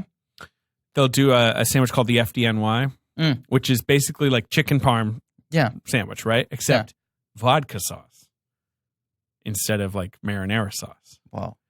Same like breaded chicken, mozzarella, vodka sauce, and the bread is garlic bread. Okay, that sounds good. Pretty good. Only problem, after you eat it, you do feel like you're dead. You do have that sort of like, ugh. There is a place that near my apartment where I had a sandwich a couple months ago. It's one of the best sandwiches I ever had. I don't remember the exact ingredient list, but the thing that kind of blew my mind was it had breaded chicken cutlet and prosciutto. Ah, love that. And I was like, people that's great. don't put those two things together. Right. And then whatever the combination of like, the sauce, the cheese, the toasted bread, everything, I was like, this is one of the best things I've ever eaten. Right. And this place would close early. Like they would close at like 1:30. And I'm a late boy. Yeah. Like they're just lunch, right? Oh, and like sure. with a pretty hard cutoff. Wow. I'm a late boy. I stay up late. I sleep late. We usually record this podcast around that time. I don't necessarily want to have a whole sandwich before the podcast. No. So I would like keep missing my chance. And the other day I was like, oh my God, I'm like up, I'm out. I like had an early audition. I'm running errands and I'm like, it's still, I can make the cutoff. I can go back to this place and finally for the second time have this sandwich. And the place is shut down. Oh, what the fuck, forever? Yeah, and I'm like, I once had this perfect sandwich that for me, I realized this is a sandwich I've been looking for my entire life. But it's just... And I can't find record of it. As we talked about on Spirited Away, it's the sublime. You experienced it once and you will always chase it. It was my own personal little Miyazaki movie. Right. You glimpsed, something perfect. And it's like, all I remember is just like these things are the boldness of the chicken and the prosciutto, but I can't remember what the other elements were. Oh, okay. Because I was going to say, you can get chicken and prosciutto. Like, you'll find places that'll give you that. Yeah, but look, I'm going to fuck it up some way. Right. Yeah, exactly. It'll turn out like your sandwich maker is like a men's rights activist or whatever. Also, this place was like family run, and like their like 8-year-old daughter was ringing me up, and I'm like, I like this entire vibe, and now they are gone. What the fuck happened? Gotta find out. It's weird. It's almost like New York City is sort of wasteland, pushing out those kinds of businesses and sort of. Well, go to fucking Anthony and Sons because that's thriving. And that's that kind of business too. I promise. It's great. You'll love it. I live by that place. It's on Graham Ave, right? Yeah, it's on Graham. I used to live right by that place. It fucking rules. It's the best. Yeah. And there are all these fancier, newer sandwich shops. No disrespect to them.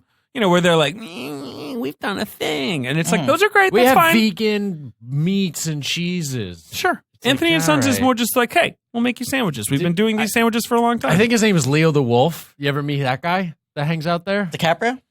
No. His name's Leo the Wolf of Wall Street. Leo Call him by Wolf. his full name. He hangs out there all the time. He has a popular Instagram account, and he just basically talks trash like with a real heavy Brooklyn accent. He's I just think like, I know who you're talking about. He's just like, I'm gonna go off on like, and it'll be like, some new movie, like or whatever, like. So that was the thing. Is he like the Bagel Boss guy? He just is a regular that hangs out there. Just got a really strong opinion. Guy. You're the bagel boss. I should be the Bagel Boss. Exactly. I've been doing that. I've been like going more out of my way to find good sandwiches. Hey, man. Which I know is welcome you've to been my on life. that trip for a long time. Welcome to David in his 20s. You know what I mean? Back before the internet, I had like a little notebook. Did you really? And I would like walk around the city and like write down any place I found. And a lot of them are gone now. But then there's always new things too. Like it is. Dude, the best sandwiches ever for me as I worked at Il Buco Alimentari e Vineria, which is a I know that place. rules. Yeah. It's got a marketplace, a restaurant, cafe area, incredible place. And they do their own in-house curing of salumi, and they bake their own bread in-house. Yeah. So I used to work in that section. I would make my own sandwiches, like cutting the meats and just like building a great sloppy, messy sand. Cutting the meats. Can I say something? Wow. Can I say something? We're so wound up by like trying to be impressive and smart for Lulu. And now we're just like, I love sandwiches. This is connected to. Why haven't that. I seen you cry? This is connected to that. Yeah, go I ahead. think this is our best episode ever. Yeah, this is the best. This is the number one. Yeah. I know usually I do the bit where I say this Worst is the worst episode episode ever. ever, Cancel the the Iron show. Giant, right. I'm going to do the opposite bit. I'm going to be incredibly confident. I think this is the best episode we have ever done or will ever do. Great. I think there's a different vibe here. We're all talking about it. Look what they have against us. The first time we had like a big guest who had like a publicist with them. We knew we were under a time crunch. Usually if a big person has come in the past, like Chris Weitz or whatever, they're just like here and we're like, you should run this by someone. Right. Why didn't you? Why did you come here? Right. You maniac. And we're like, do you have a heart out? And they're like, no, I'm on vacation. Take as much time. Yeah, like, whatever, man. Usually, weirdly, when these people come in, they're like, no, I cleared out the next 8 hours. Right. Right. So this is the first time we've had that kind of thing. And then it turned out we had less time with her than we thought we did. Sure. And then we were like, fuck it, we got Lulu here. We need to be like serious good boys. Serious good boys. This needs to be a very smart podcast. Yeah. And now I feel like it's not even we're in that goofy mode that sometimes happens when we're wound up with Yeah, them, like an extremely goofy mode. Right, an extremely goofy mode. Right. Where we're kind of like punchy. Yeah. I feel like we're all in like a weird We're sort just of like feeling kind of like live wiry. You know what I mean? We kind of got some energy. But see, I feel weirdly balanced right at this moment. Cool. Right. You're like chill. After like the hump of whatever stress Well, of no, like, so are we going to fuck this up? You know? There's that. Yeah. And also we've been doing a lot of episodes. You guys saw King Kong. Maybe he brought you some serenity. God, we did have a really good time watching that. I'm glad you had a great. I literally saw Oklahoma the same night. We were both on Broadway, just different parts. I cannot remember the last time I so thoroughly enjoyed watching something I did not like. Yeah. Right. And I wasn't getting perverse enjoyment out of it. It was just the puppet is so fucking strong that I did not care about the rest of it. Right. I would say my only thing about the movie, other than the musical, musical, movie, the musical, yeah, the dancing, bad, like all that stuff. Yeah, the script's bad, the songs are bad. Most performances are bad. Right. The sort of cultural context of King Kong might be bad. They try to. Like, it's weird. There's you're never gonna pull that out. Puppeteers, all these people. Yeah. I kind of wish it was just a big guy. Like they get a guy who's like 7 feet tall and then cast a bunch of guys who are like 5 feet tall. Well, they get the baby from Spirited Away. I want to see a big hand marionetting that shit. Wait a second, Ben. So you just are asking for. Here's how this would work. It would be Ant-Man logic. Everyone who entered the theater would be shrunk. The theater would be the size of like a matchbox, and then but then there would be someone who's not in the theater who's regular size, so that he would appear as giant to us. David, what you're describing to me would be selling out. I think it would have to be locating a 25-foot tall man. Yeah. Because what I like is when Ben said a big guy, I thought, okay, how big? You thought like he was talking like 7 feet plus, 'Cause right? I'm like, what? The puppet, I guess the puppet's like 5 feet tall, I'd say maybe, right? Sure. That seems like the right math, Yep. right? And I imagine that Ben was like someone who is the same size as the puppet, or Right. close to the size of the puppet, who's 20 sort of feet tall. standing behind it and operating it. But what Ben is saying is this guy has to be so big that merely one hand fits into our view. And that hand is just casually working the entire puppet like a marionette. That this man is Galactus size. Yeah. That his kneecaps would barely crest the top of Times Square's biggest and brightest skyscrapers. It's just some feedback. All right. I guys, agree with you. And I once again I want to restate that this is the best episode we've ever done. That's great. I totally agree. Okay. David, it's rough out there. It is rough out there. It's hard out there. It's hard out there because, all the lies from the mainstream media, this fake news. Okay. It's hard to find meat you can trust. That is true. Even if you go to the supermarket, like, how do you tell if something was humanely raised, was grass fed, was free range, heritage breed? Yeah, there's a lot of slippery meat out there, and I'm not talking about the preparation. Okay, right. You're not talking about taking it out of the case. I'm talking about dishonest Rob Blagojevich style meat. He's back in the news. Yes, he is. Very topical reference. Well, Griffin. Yeah. Hold my hand up. What? Okay, I'm pausing. Butcher Box What? makes it easy to get high quality, humanely raised meat that Well, you can trust. Oh my God, that's what You the can line I trust was it. waiting You for. can trust it. I was waiting to find out and if look, I could look, trust this meat. This is a box, really speaks to me. It's a box filled with meat. It's a big box. I don't know how else to describe it. It arrived at my door a few days ago. Yeah. A big chili box. Yes. I open it up. What did it have? Ground beef. Uh-huh. It had a big old roast, a big Yeah. proper roast. Chicken some cutlets, steaks, bacon, some chicken, some slab bacon. Yeah. You can get heritage breed pork. You can Yes. get wild Alaskan salmon. Uh-huh. You can get chicken wings. You can get all kinds of stuff directly to your door. We get sent a lot of products from our sponsors. Yeah. This is far and away the funniest delivery I've ever gotten. Oh, really? Like, I will say it made me happy. Just a box of meat? I don't want to sound too carnivorous, but I was like, what is this? And I open it up, and it's a box full of dry ice and meat. And I was giggling. It's dramatic. I'm loading into the fridge. It's like I'm a Joel dancing. Schumacher movie. I'm having All that fun. dry ice. I can't wait to eat it. You know what I'm saying? Like, it's a fun pick-me-up. These are meats that were raised humanely. Yeah. Humanely. Yeah, they're never given antibiotics. No added hormones. They run around. They eat grass.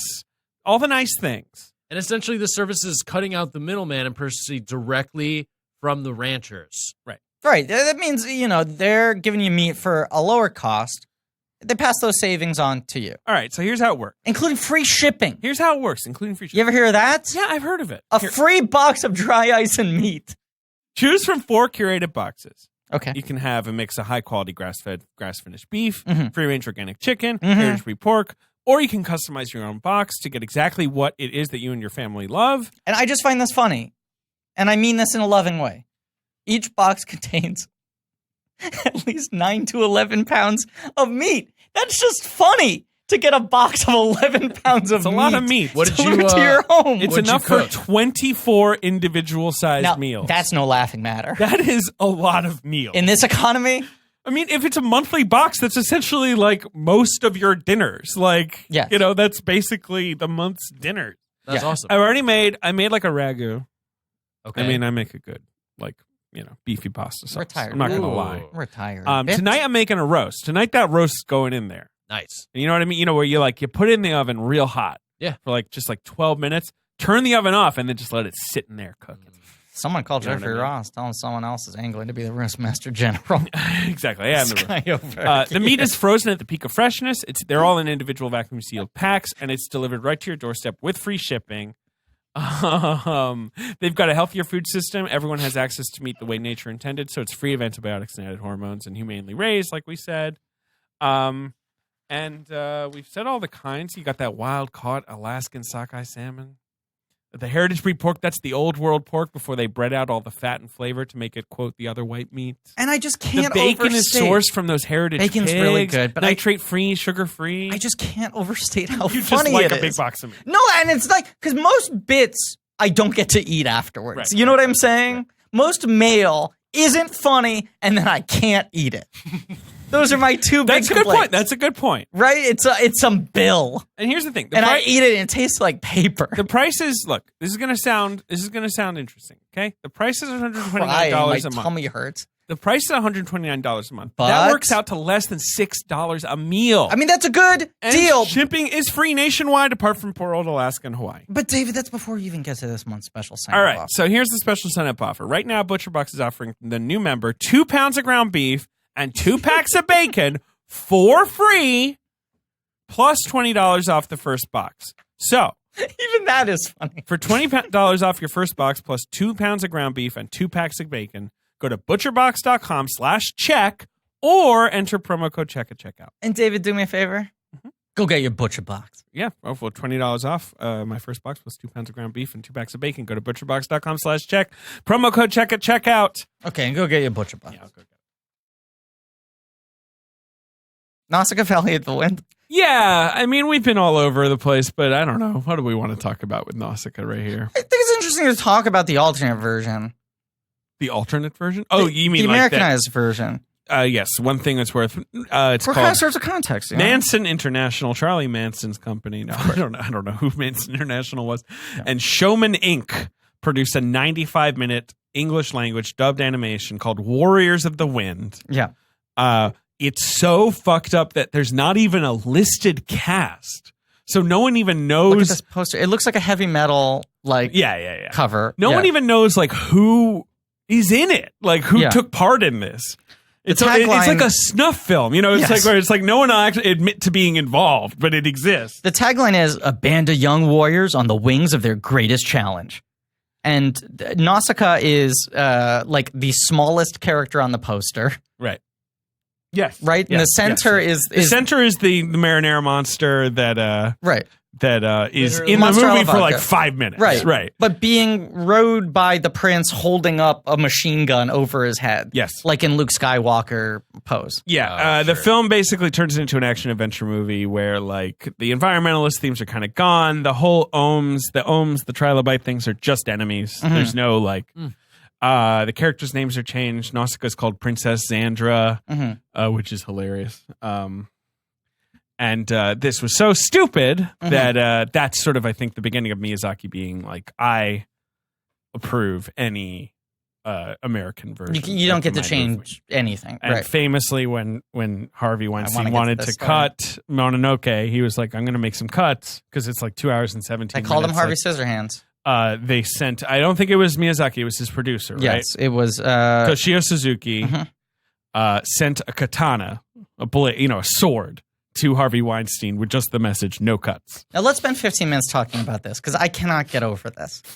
To send someone... katana is the sword that it's like, traditional samurai big sword. Fucking samurai sword. Here we go. He mailed him a massive, incredibly sharp and dangerous samurai sword with a note that just said, no cuts. Now, removing the fact that, in hindsight, more people should have been sending Harvey Weinstein death threats on a regular basis. Sure, right. We should have been sending. They were ahead of the trend. We should have been sending him all sorts of dangerous things for decades. Anthrax, what have you.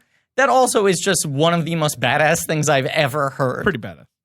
Because Scorsese has that story about the night that he almost had a mental breakdown when Columbia wanted to recut Taxi Driver, and he was going to go into their offices with a loaded gun and hold them hostage because he was like, I'm willing to die for this movie. If this movie doesn't come out, I have no reason to live anyway. Yeah. Yeah. It's kind of crazy to just casually in the mail FedEx someone. And Harvey's like, okay, cool. Okay. No cuts. But this happened many years ago. The crazy English language version. But I also think this is Warriors of the Wind. One of his few movies that you could recut in that way. Sure. You know? You could bastardize it and turn it into just like heroes versus villains. Right. And this is a movie, yes, where like... His other films, it's harder to strip the Miyazaki out of like it. Mononoke also an action adventure movie. Yeah. There's no real villain. The closest thing it has to a villain is presented so subtly that like it's just really hard to like cast her as a villain. Yeah. The villain in this, who in the English dub I think is voiced by Uma Thurman, like the armored villain, is more straightforwardly bad. Right. She's been corrupted by the world she lives in. Yeah. Right? Like it's sort of like a dog eat dog world, bug eat bug. But like her Bug's goals life. are bad. Yeah. She wants to revive the world ending like weapon. Right. You know, she's no good. But And her sidekick is like kind of a classic like sniveling weaselly kind of like that guy. a Griffin Newman type. Yeah, right. But you know, the classic Miyazaki thing is that like everyone coming to realize that everyone, or at least the protagonist coming to realize that everyone is just trying to survive. Right. The basic curse of existence is that people do horrible things in an effort to try to stay alive. Sure. Because everyone's terrified of their own death and their own lack of power at all times. But this movie, you can recut and redub it in a way where she then plays as a more classic, like the fucking villain. Yes. You can remove that because it's less completely, inextricably interwoven into every single moment. But I mean, like, have you ever read Dune, the book Dune? I believe I tried reading the first one when I was far too young because my much smarter 9-year-old friend was into Dune. And I was like, cool, I'm into reading a new thing. Oh, I'm 9. I cannot handle this. Yeah, I think that book is a little too dense. Yeah, I read probably 100 pages of the first one when I was 9. Yeah. This does have kind of Dune-y overtime because it's sort of like Desert this like bugs. Yeah, this like blasted world with these creatures that they can't understand. And like Nausicaä is sort of like the Fremen, you know, like the Fremen in Dune who are sort of like they can work the land. They figured out ways to sort of like coexist, right? Yeah. And then you got the more industrialized nations, the other tribes, right, that are kind of more like trying to run roughshod over everything. I was getting some NG out of harmony, huh? I was getting some NG vibes. Yeah, the Mad NG? Max thing, Mortal Engines. Oh, yeah, sure, NG. Sorry, Right. I was rendering that as NG. If I can describe to the listener the double take that Ben just did at David not recognizing NG. You guys are the bigger NG boys. I'm like a medium NG boy. Yeah, well, you should fucking fix that. You should come correct, David, okay? Well, they should recast the leads of Mortal Engines. Oh, I said it. I think They're not that good. I think she's really fucking good. That's crazy. I think That's a she's weird really movie. fucking good, and the movie has a BBP. Yeah. A boring boy problem. Yeah. I agree with that, but I think that's a very good performance from the actress whose name I don't remember. Great. I like But the also, engines. we stand a reanimated legend. Yeah, obviously I love His name is Shrike the Bionic if the film Man. was called Shrike, it would have won Best Picture 10 years in a row from me. I would have just been like, that's it. Don't even compete. It's really actually fucked up that they didn't even give him Best Supporting Shrike That is at crazy. the Oscars. It's I know it came out so late. You know, Meryl, she Meryl, just swoops in there. She got Best Supporting Shrike. She does it a lot. For Mary Poppins. Yeah, weird. Playing God, remember Topsy Wopsy. I forgot she was in there. Can I say like one of my classic overly just say it. mean stupid things I shouldn't say because it will probably harm my career at some point? Man, Rob Marshall must be really pleasant to work with. I think he actually is. I've heard good things Because about him. everyone fucking loves doing these movies I with think him he's multiple a nice guy. times. I think he's really passionate and committed, and I think he is a genuinely outstanding choreographer, and I don't understand how he like fucks his choreography up so much. He sabotages his own work. It's so crazy to me watching Mary Poppins. He's his where own I'm like, worst collaborator. He's a great choreography. He choreographed that great lamplighting dance number. Stop fucking and then cutting! he's just like cut. Like, in, let's go inside. I'm like, can we go out? Can I see it? I want to see it. But I'm also like, why would you even get that piece of coverage? Why do you have this shot to cut to? I don't know. He must be a fucking mensch. I think though. he's really nice. I really have heard nice. I've heard he's the best. Yeah. It's just incredible that Meryl's like, yeah, literally anything you want to do, I'll gladly, drop it. with I'll bells just on. drop all. Yeah, right. Yeah. Topsy Wopsy. Nausicaä. So, she's really cute. She's really winning. Okay, hey. What, Nausicaä? I'm not allowed to say she's cute? Keep it in your pants. I'm keeping it in my pants. She's You're an engaged real, man now. Dvorky. Dvorky. I'm saying the self-evident thing. She does all this cool stuff at the start of the movie. Yeah. Then, Lord Yupa comes back and gives her basically a Pokemon, like a yes. proto-Pokemon. Right. That thing rules. Right. Who comes back in Castle in the Sky, right? Aren't they in not this specific one, but like that creature? Yes. This creature is right. Yes. And then they get attacked. First, there's the crash and the princess who dies, right? Yes. And then very swiftly, there's the Tomelkians who and the crash has the husk of the bug. Yeah. The bad boy, the marinara monster. Yes. I'm sorry. Yes. And the Tomelkians come because they're trying to seize that thing, and that was the end. They want that monster. That whole sequence is kind of devastating. Like her dad just dies. Yeah. And it's kind of not even spoken, and she's so crushed. And Yupa has to like intervene and be like, "No fighting, no fighting, Nausicaä. You're gonna have to deal with these people rather than like they killed your dad. You should just go hog wild. You know what I mean? It's kind of like she has to deal with these fucking armored grunt, assholes. Is that when she retreats to her secret garden? Yeah, I like that she's got a little underground secret garden. And Yupa's like, "What is this? This is crazy." Well, because those plants should be toxic. Toxic spores! Right. And right. There's that. It's that, I mean, we talked about Fern. Which episode did we talk about Fern Gullion? Was it Spirited Away? Probably every episode. Like there's that. There's Mononoke. Mononoke, right. Yeah. Nature, Hexus. Eco-adventure films. But those movies where it's like at the end, it's like, there is a way to grow plants. WALL-E fucking has that, right? Yeah. The promise of like, no, we can. Dune has Dune. That's central to Dune. That everyone's like, you can't grow anything on Dune, and these people are like, yes, you can. And we're just not doing it right. Like we got to figure it out. This ends with the very WALL-E image, which is like the last frame in the end credits is the non-toxic tree, right? Yeah, little sprout, the one little leafy. Little sprouty bout. Little sprouty I don't bout. fucking know. And then I don't know. We don't really have to go through the plot here, but like Nausicaä goes on that insane journey. With Edward James Olmos in the dub, I just really enjoyed his performance. He's got the greatest voice. Casting, yeah. There's so much of him because he's kind of her constant companion. Yeah, another bushy-haired man. Right. He's got this sort of mustache. Yeah, covering his mouth. The pilot guy. Yeah. Should I read from my book? I found this interview that he gave the day it came out. So Fog is in 1984. It's like it's dry ice, but David has taken out the leather-bound volume with a metal clasp on it and a growing seal that's a lion holding a scepter. Out of order. I said, we didn't do it for a couple of the later ones, but we've done. We have consulted this tone. Look, David, I don't like to hit a bit too hard. Okay, I let it rest for a while. So what are some I'm reading? It's this crazy interview because you're thinking about like this is a young man, youngish, right? Like this is him in his first, and he's still talking so candidly. They're like, "How you doing?" Like according to Toei, the distributor, this movie is really great. Like the satisfaction is high. And he said everything's terrible. Everyone's the worst. No, he's like, I don't know how I feel about the last scene. I feel like it's not over. And he's like, what do you mean? And he's like, she dies and then she's held up and she's bathed in the golden color by the morning light. And it feels like a religious painting. Spoilers. And I said, and me and the producer said to each other, we've got a problem, which is so crazy to me that he sees the film and he's just like, this is too religious. This is too like he says, I didn't intend her to make her Joan of Arc. And I want to get rid of any religious undertone. And then when we're producing it, I'm like, this is undeniably like, we can't, like, it's just going to have that undertone no matter what we do. I just didn't want her to be a religion. I wanted her to be a strange girl who regards the lives of insects and humans in the same way, which to him is like, that's weird. Yeah.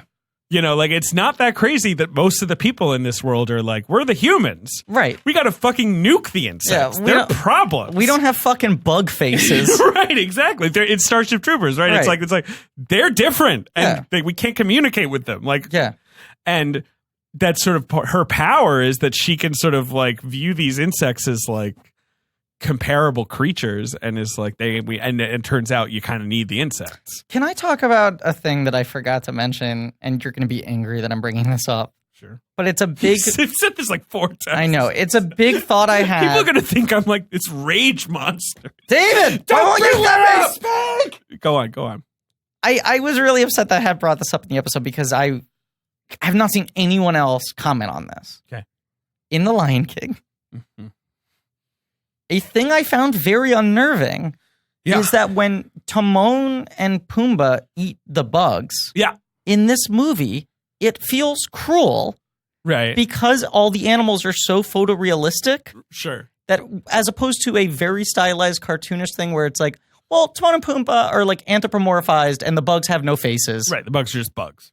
In this, the bugs behaviorally act like they're scared and they don't seem like any less alive. I didn't dwell on it, but I know what you mean. It bummed me out. And like, other than the fact that they're not speaking, it feels like there is no distinction. And if they made this whole thing about like, you're here in like the plains with us now, you can't eat like antelopes. Right. Let's eat these bugs. And there's a moment where they animate the bugs like trying to run away from Timon and Pumbaa. Right. And I was like, this movie doesn't understand that this is fucked up now. Whereas Nausicaä is like the one person who's like, no, they're like alive. See how I transitioned right back into the thing that we're supposed to be talking about. Now, I'm going to read this other quote from the book. She values life. She recognizes life. Yes. I'm going to read this Equally. other quote from the book that has been passed around before, is somewhat notorious, and is a little insane, but I do feel like we cannot not acknowledge it. Okay. You probably have no idea what I'm talking about. No. Interviewer. Nausicaä is very attractive. Oh, boy. Miyazaki. Her breasts are rather large. Oh, come on. Interviewer. Yes. Miyazaki. That's not so she'll be able to breastfeed babies in the future or make love to a man who'll steal her heart away. No, it's not.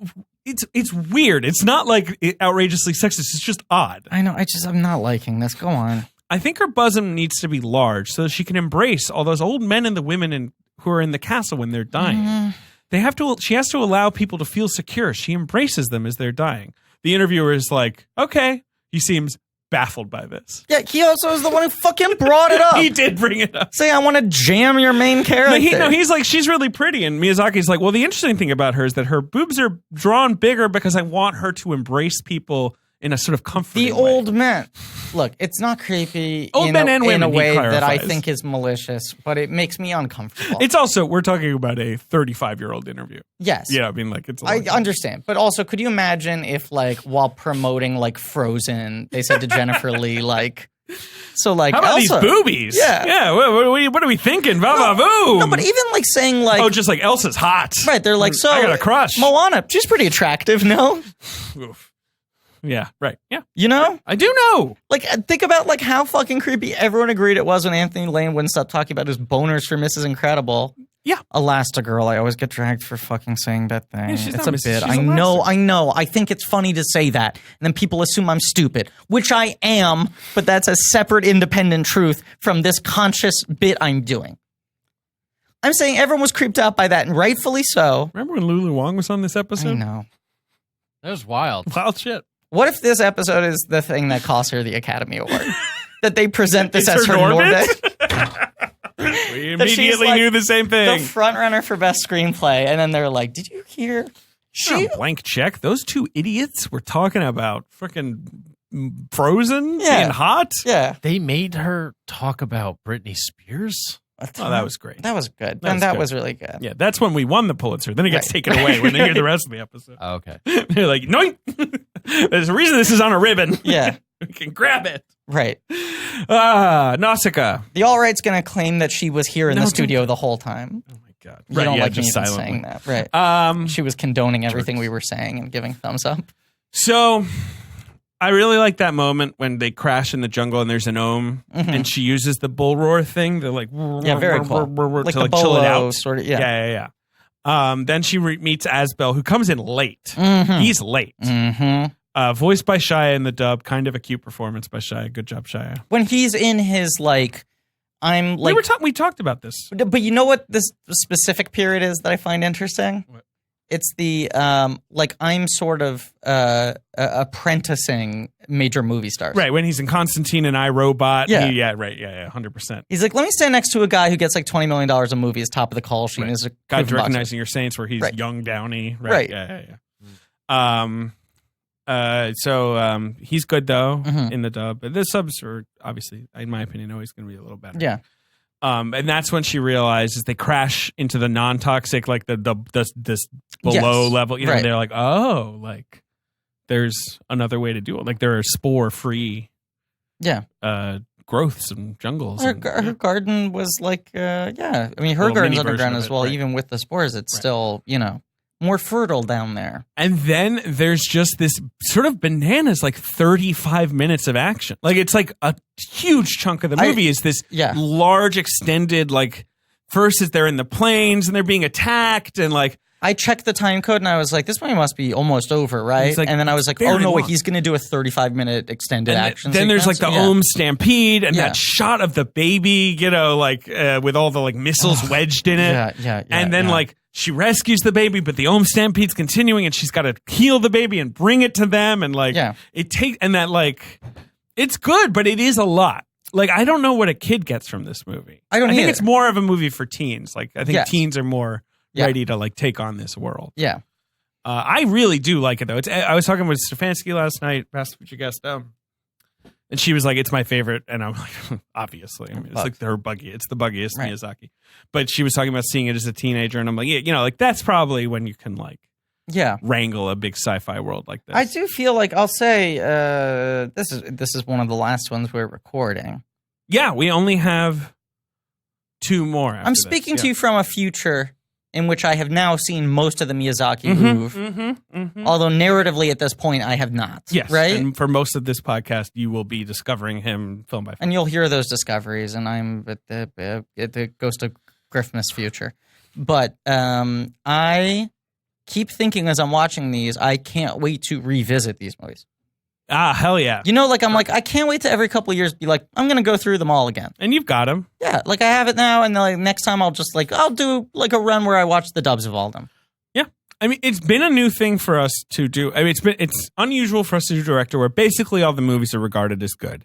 Yeah. We've done it before, I guess, but like it's unusual. Yeah. It's just hard to have M. that Night kind of a run. Shyamalan. And then Mean also, joke. it's not a movie where there's like an obvious blank check. Right. The blank check is the sustained like strength of his career, that he got Ghibli off the ground. I'd argue in He's made incredibly ambitious movies, of course, but it's not like there's one insane reach. I would like, argue that in the case of his career, most filmmakers would like any one of the films they would Totoro kill for any of those movies, right? Yeah, would be a blank check, and most people only do one thing that crazy their entire career. 1 or 2, and he gets to do like 7. Right. And it gets to his obvious. I mean, obviously, he's no doubt an incredibly committed and an almost insanely passionate artist. Right. Right. A monk-like commitment to right. A monastic, obsessive. Yeah. Yeah, it is funny that this episode kind of has the energy of like us near the finish line, because it is. And for you lucky guys are going to get a started. pretty, I would say, a pretty good series. Hey, the JD Totoro episode is completely off the rails, chaos. fucking stupid, absolute chaos. Yeah, so just bad, the be worst episode we've forewarned. ever done. That might be the worst episode. That might be the worst episode we've ever done. But JD's it gonna yell at us. was necessary. It came out okay. great. It came out great, but it was necessary as like also a follow up to his masterpiece, the Billy Lynn episode, to do like your kind of Oasis's "Be Here Now," you know, where they're like, let's just throw everything in the cauldron, let's see it, you know what I mean? And like also, the kind of it's his blank check. Well, no, but I would argue it was him being like, I'm not ready to cash my check in. I'm going to do a jazz set. Oh yeah, maybe it's that. Right. This is like right. kind He's doing the weird, not movie. A throwaway project, but it's like I'm going to do an experimental thing. This doesn't really count. Right. I'm holding onto my check for a little longer. That's cool. Right, because he's going to cash his check next year. Yeah, get ready. And potentially talking the walk 2020. That's true. That's true. We're still trying to figure out. Yeah, I heard a rumor that you're not going to like, but we'll talk about it. Oh boy. Yeah. It's not that bad. It's just like you'll be kind of like, oh, we'll see. I had a really exciting idea for talking the walk 2020. Yeah, we'll see. We'll do it. Look, we're gonna do something, and it's gonna be a colossal seismic cultural event. Yeah, right. Definitely. And I promise you, there'll be new shirts. We gotta make that promise. Ding dong. Okay, open the door. One last check-in. Hope it's not that camera. Did someone say check-in? Okay, it's Checky. Hi, Checky. Thanks for the excitement. Hi, Checky. It's our mascot, Checky. It's nice to hear you. I'm sorry that I sounded resigned to your appearance. You certainly did. Look, I want to say to your listeners, David, I have a problem. What's your problem, Checky? Well, maybe you've heard of people losing a little bounce in their step. That's true. I've lost a little step in my bounce. Okay. Of course. Want to elaborate on that? I'm Checky. Yeah. I bounce, baby. That's true. And usually I boing, boing, boing my way into the studio. But today I sort of walked in Charlie Brown style because I just can't get it up anymore, David. You're kind of Yeah, you're so right. You're a little. Watch me try to bounce, okay? Yeah, you didn't really bounce at all. That was a thud. Yeah. All right. Well, I need help getting it up, David. How old are you, Chucky? You over 40? Yeah, I'm 47. Well, 40% of men by age 40 struggle not being able to get and maintain an erection. It's even worse for chicks. And they turn to weird solutions like, expensive pills and injections. Have you been getting injections on the street, Chucky? Just for my face. Oh, okay. Your Botox face is looking injection. great. Thank You got a real Simon Cowell good thing going on right now. Very topical. But if you check out Hims, I like that word you just used. A one-stop shop for hair loss, skincare, and sexual wellness for men. You can get connected with real licensed doctors, FDA-approved pharmaceutical products to treat ED. They got well-known generic equivalents to name-brand prescriptions that will help you combat ED. You into that? Yeah, of course I'm into it. Yes. Sure, okay. I was trying to give you space. I'm trying to help you out here. All right, sure. You don't have to worry about multiple in-doctor visits. You don't have to get painful injections. Yeah. Which really, ugh. I can't emote anymore. You just answer questions about your medical history. You chat with your doctor for a confidential review, and if you're approved, the products are shipped directly to your door. You can be your best, and it's erectile without the dysfunction. There you go. Hard made easy. And complete the sentence. Say hello to your little friend. More of a medium friend. So try Hims for a month today at just $5. All right, one more time. Let's try Hims for a month today for just $5. We'll get you started for just $5 while supplies last. Prescription products are subject to doctor approval and require an online consultation with a physician who will determine if a prescription is appropriate. See website for full details and safety information. This could cost hundreds if you went in person to the doctor's office or pharmacy. You should just go to forhims.com/blank. That's forhims.com/blank. Forhims.com/blank. So say hello to my little friend. Get a little step back in your bounce. Sure. And now watch, I'm going to have to sadly walk out of here because I don't have the Hims yet. I can't bounce. Is that copyrighted? You could sing it. Unless, would you guys want me to stick around? Because I know Lulu had to leave, so maybe it's like a 1-for-1. You swap out. I think that would acclaimed be filmmaker, a bit Lulu of Wang, and I like come an in and I to a great filmmaker. sit here for the rest of the episode. Okay, you can sit in the corner if you want. Nah. Okay, no, Ben's I don't saying feel no. comfortable. Ben's saying he doesn't feel comfortable. Okay, well, with that. Apparently, that's against the fire code. Cue back up the Vince Guaraldi music. Slowly walk out of here on my little feet. The only fucking box office is listed is this year's re-release of it. Really? So it's literally like fucking May it's like 2 months ago. I know. I was supposed to go with our friend Ramona Head, and I had diarrhea. I'm sorry, retired bet. Ramona. I bought the tickets, though. So you're saying like... What could have been? My money's on that board. Yeah, my money's up there. So here we go, threw it buddy. down on the saw barrel. It's May 17th, and you know what? We are going to talk about this because you have a hot take anyway that Okay. we should mention on the podcast. May 17th, 2019. What was the number one movie? It's a new movie. So Avengers Endgame has been... It's number 2. After 4 Suplex. weeks, it has been reduced to number 2. Is it Detective Pikachu? Is it Detective Pikachu? No, That's that's the number follow-up? 3. Oh, so it come out the week earlier, didn't hit number 1. That's correct. Well, look how vague my memory of the recent past already is. There you go. Is this the one I have the hot take about? Yes. I wouldn't say it's a scorching take, but it's a fairly hot take. It's not Aladdin. No. Is it John Wick 3 Parabellum? John Wick Chapter 3 Parabellum. Right. One of my favorite movies of the year. One of your favorite movies of the year, and you contend the best Wick. Yes.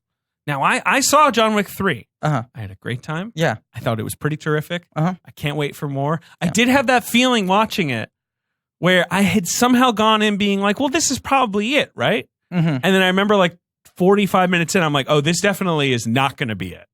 This feels like a transit-y movie, like we're getting to another chapter. I will say that's the biggest complaint I've heard about the movie But is people not saying really a it complaint. fails to... But I have read this complaint.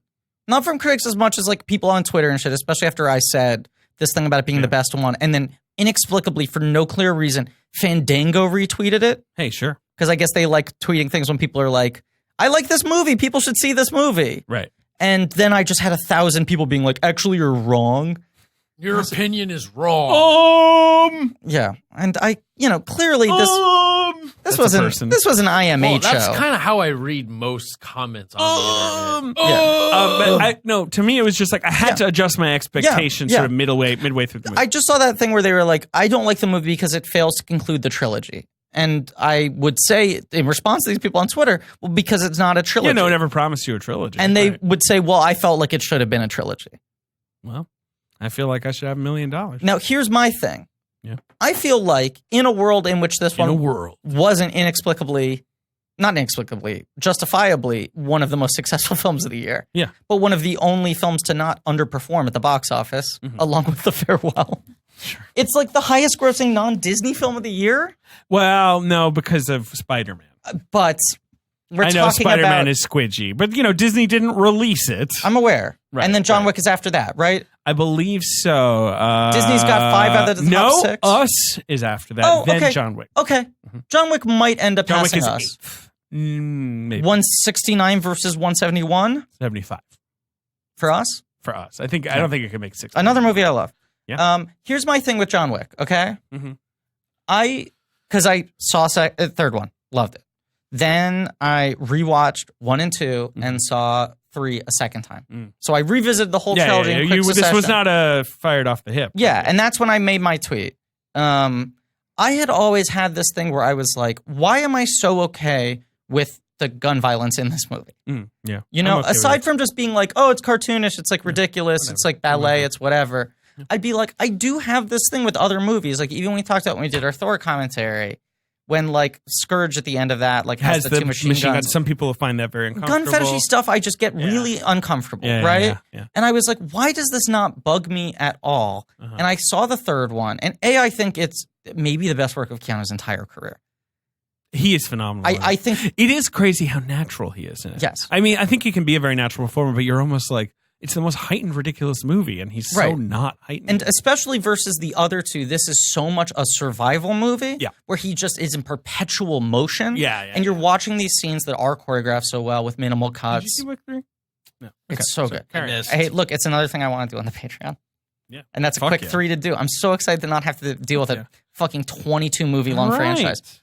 But the thing, not to spoil it for people, but there's the scene in the movie in which he has to explain why he wants to stay alive. And it's like the question you're starting to ask of this why franchise. are you putting yourself through this? Right. Yeah. Why not just die? This is so difficult for him to keep on. And it's never going to get easy for him. As long as these movies do well, it's only going to get more difficult for him. Right. And he makes this case in a scene that I think Keanu just kills that I think gets to the root of these movies, which is just like, life is a fucking nightmare. I know. The world is I love this scene you're talking about. Right? Yes. And the thing that they get into as they build out this universe is just like, everyone's fucking in on it. Sure. You go to a hot dog stand, you go to a library, you go to a cab, people barely turn their heads to look at the insane violence you're committing. Everyone can be bought with some marker or a ticket or a code. Yes. It's the price of commerce. It's the price of capitalism. It's the price of living in a human society where we all have to like turn blind eyes to things and make concessions in order to just try to survive. And he comes up with this explanation of why he wants to remain alive that just kind of devastated me. And part of it has to do with the state I'm in my life. And seeing this movie and rewatching the 3 after the tick got canceled, I'm questioning fucking everything, right? About like except for Blank Check. Except for Blank Check. But my thing of like what am I trying to do, right? Don't leave me hanging, Ben. Ben, David's holding up the hand for his high five. Yeah. Yes, go on. Sorry, I'm sorry. But that I feel like I got my dream job and I'm frustrated with how it ended and I don't know what I'm like aspiring to in my life anymore. Not to sound dire. You know what I'm saying. I'm joking. I'm sorry. I only do that as a joke. I know what you're talking about. I'm very Absolutely. happy we have this podcast. It's a great podcast. Yeah, it's very satisfying. Get to talk about movies. Thankfully, I'm not worried about running out of money because certainly I have no acting career to speak of at the moment. No. Very nice that I have a monthly income for the first time in my life that is stable. But it just hit me so hard where I was like, this is a movie about that kind of unsuppressible survival instinct in humanity, despite everything around you telling you to give up. How crushing life is and dealing with the misery of it. And I think, and this is where it all crystallized for me, that like there's that Colbert interview that went really viral. The one where Colbert asks him the sort of what happens to us when we die, Keanu Reeves. And I think what Colbert thought he was doing is, Keanu's become this like Zen, he'll say religious something figure, like, sort of whoa, quietly like profound. profound. And then he said something. Do you know what his answer was? Devastatingly profound. He said, Keanu, what happens to us when we die? And Keanu takes a second, not long, and then he goes, I know that the ones who love us will miss us dearly. It's so fucking amazing. And you hear the audience gasp. Right. And Colbert is taken Colbert's aback. obviously like, oh, yeah, and that's a wonderful thing to say. He goes like John Wick Chapter 3 in theaters this week. Like, it's the end of the segment. Because you know that, and also anyone who knows Colbert knows that he's a pretty spiritual Very and kind of spiritual philosophical guy who thinks about these things in a in a sincere way. Right. But he's trying to, I think, set up a more like, talk showy, jokey moment. And then Keanu hit him with the left. Well, and like not even in a mean way. Here's my big thing, and I don't want to get too dark about it. Oh boy, here we go. But Keanu, at the peak, right? Post-Matrix sequels, when he's made more money than any actor has ever made on a movie.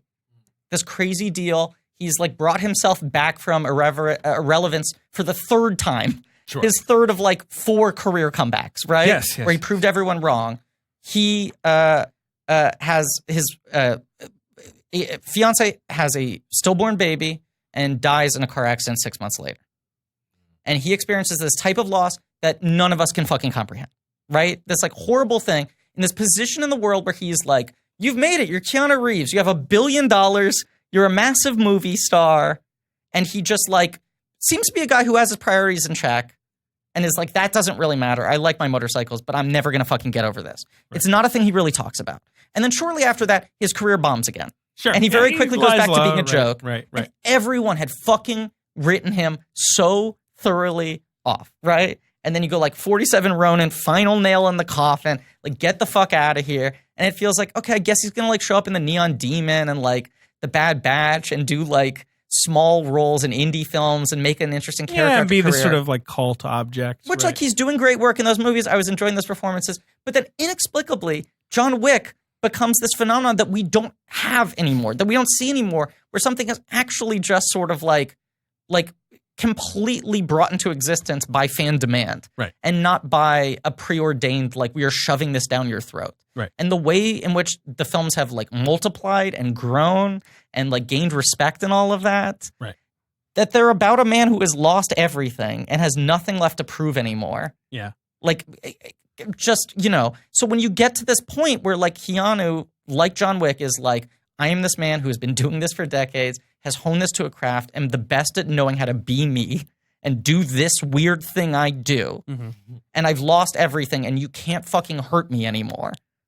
So all I want to do is just stay alive. And when he explains in this movie why he does it, I just broke and I was like, this is a fucking masterpiece. This franchise is the best. I love all of this. So that was just this is the best performance he'll ever give. Like connected moment. Yeah, and I think the action's great. I think Halle Berry's awesome in it. Yeah, I love the world building stuff. I think the mythology shit in 2 gets a little sloppier, and in 3 I like what they do. I like all of it. It's a great franchise.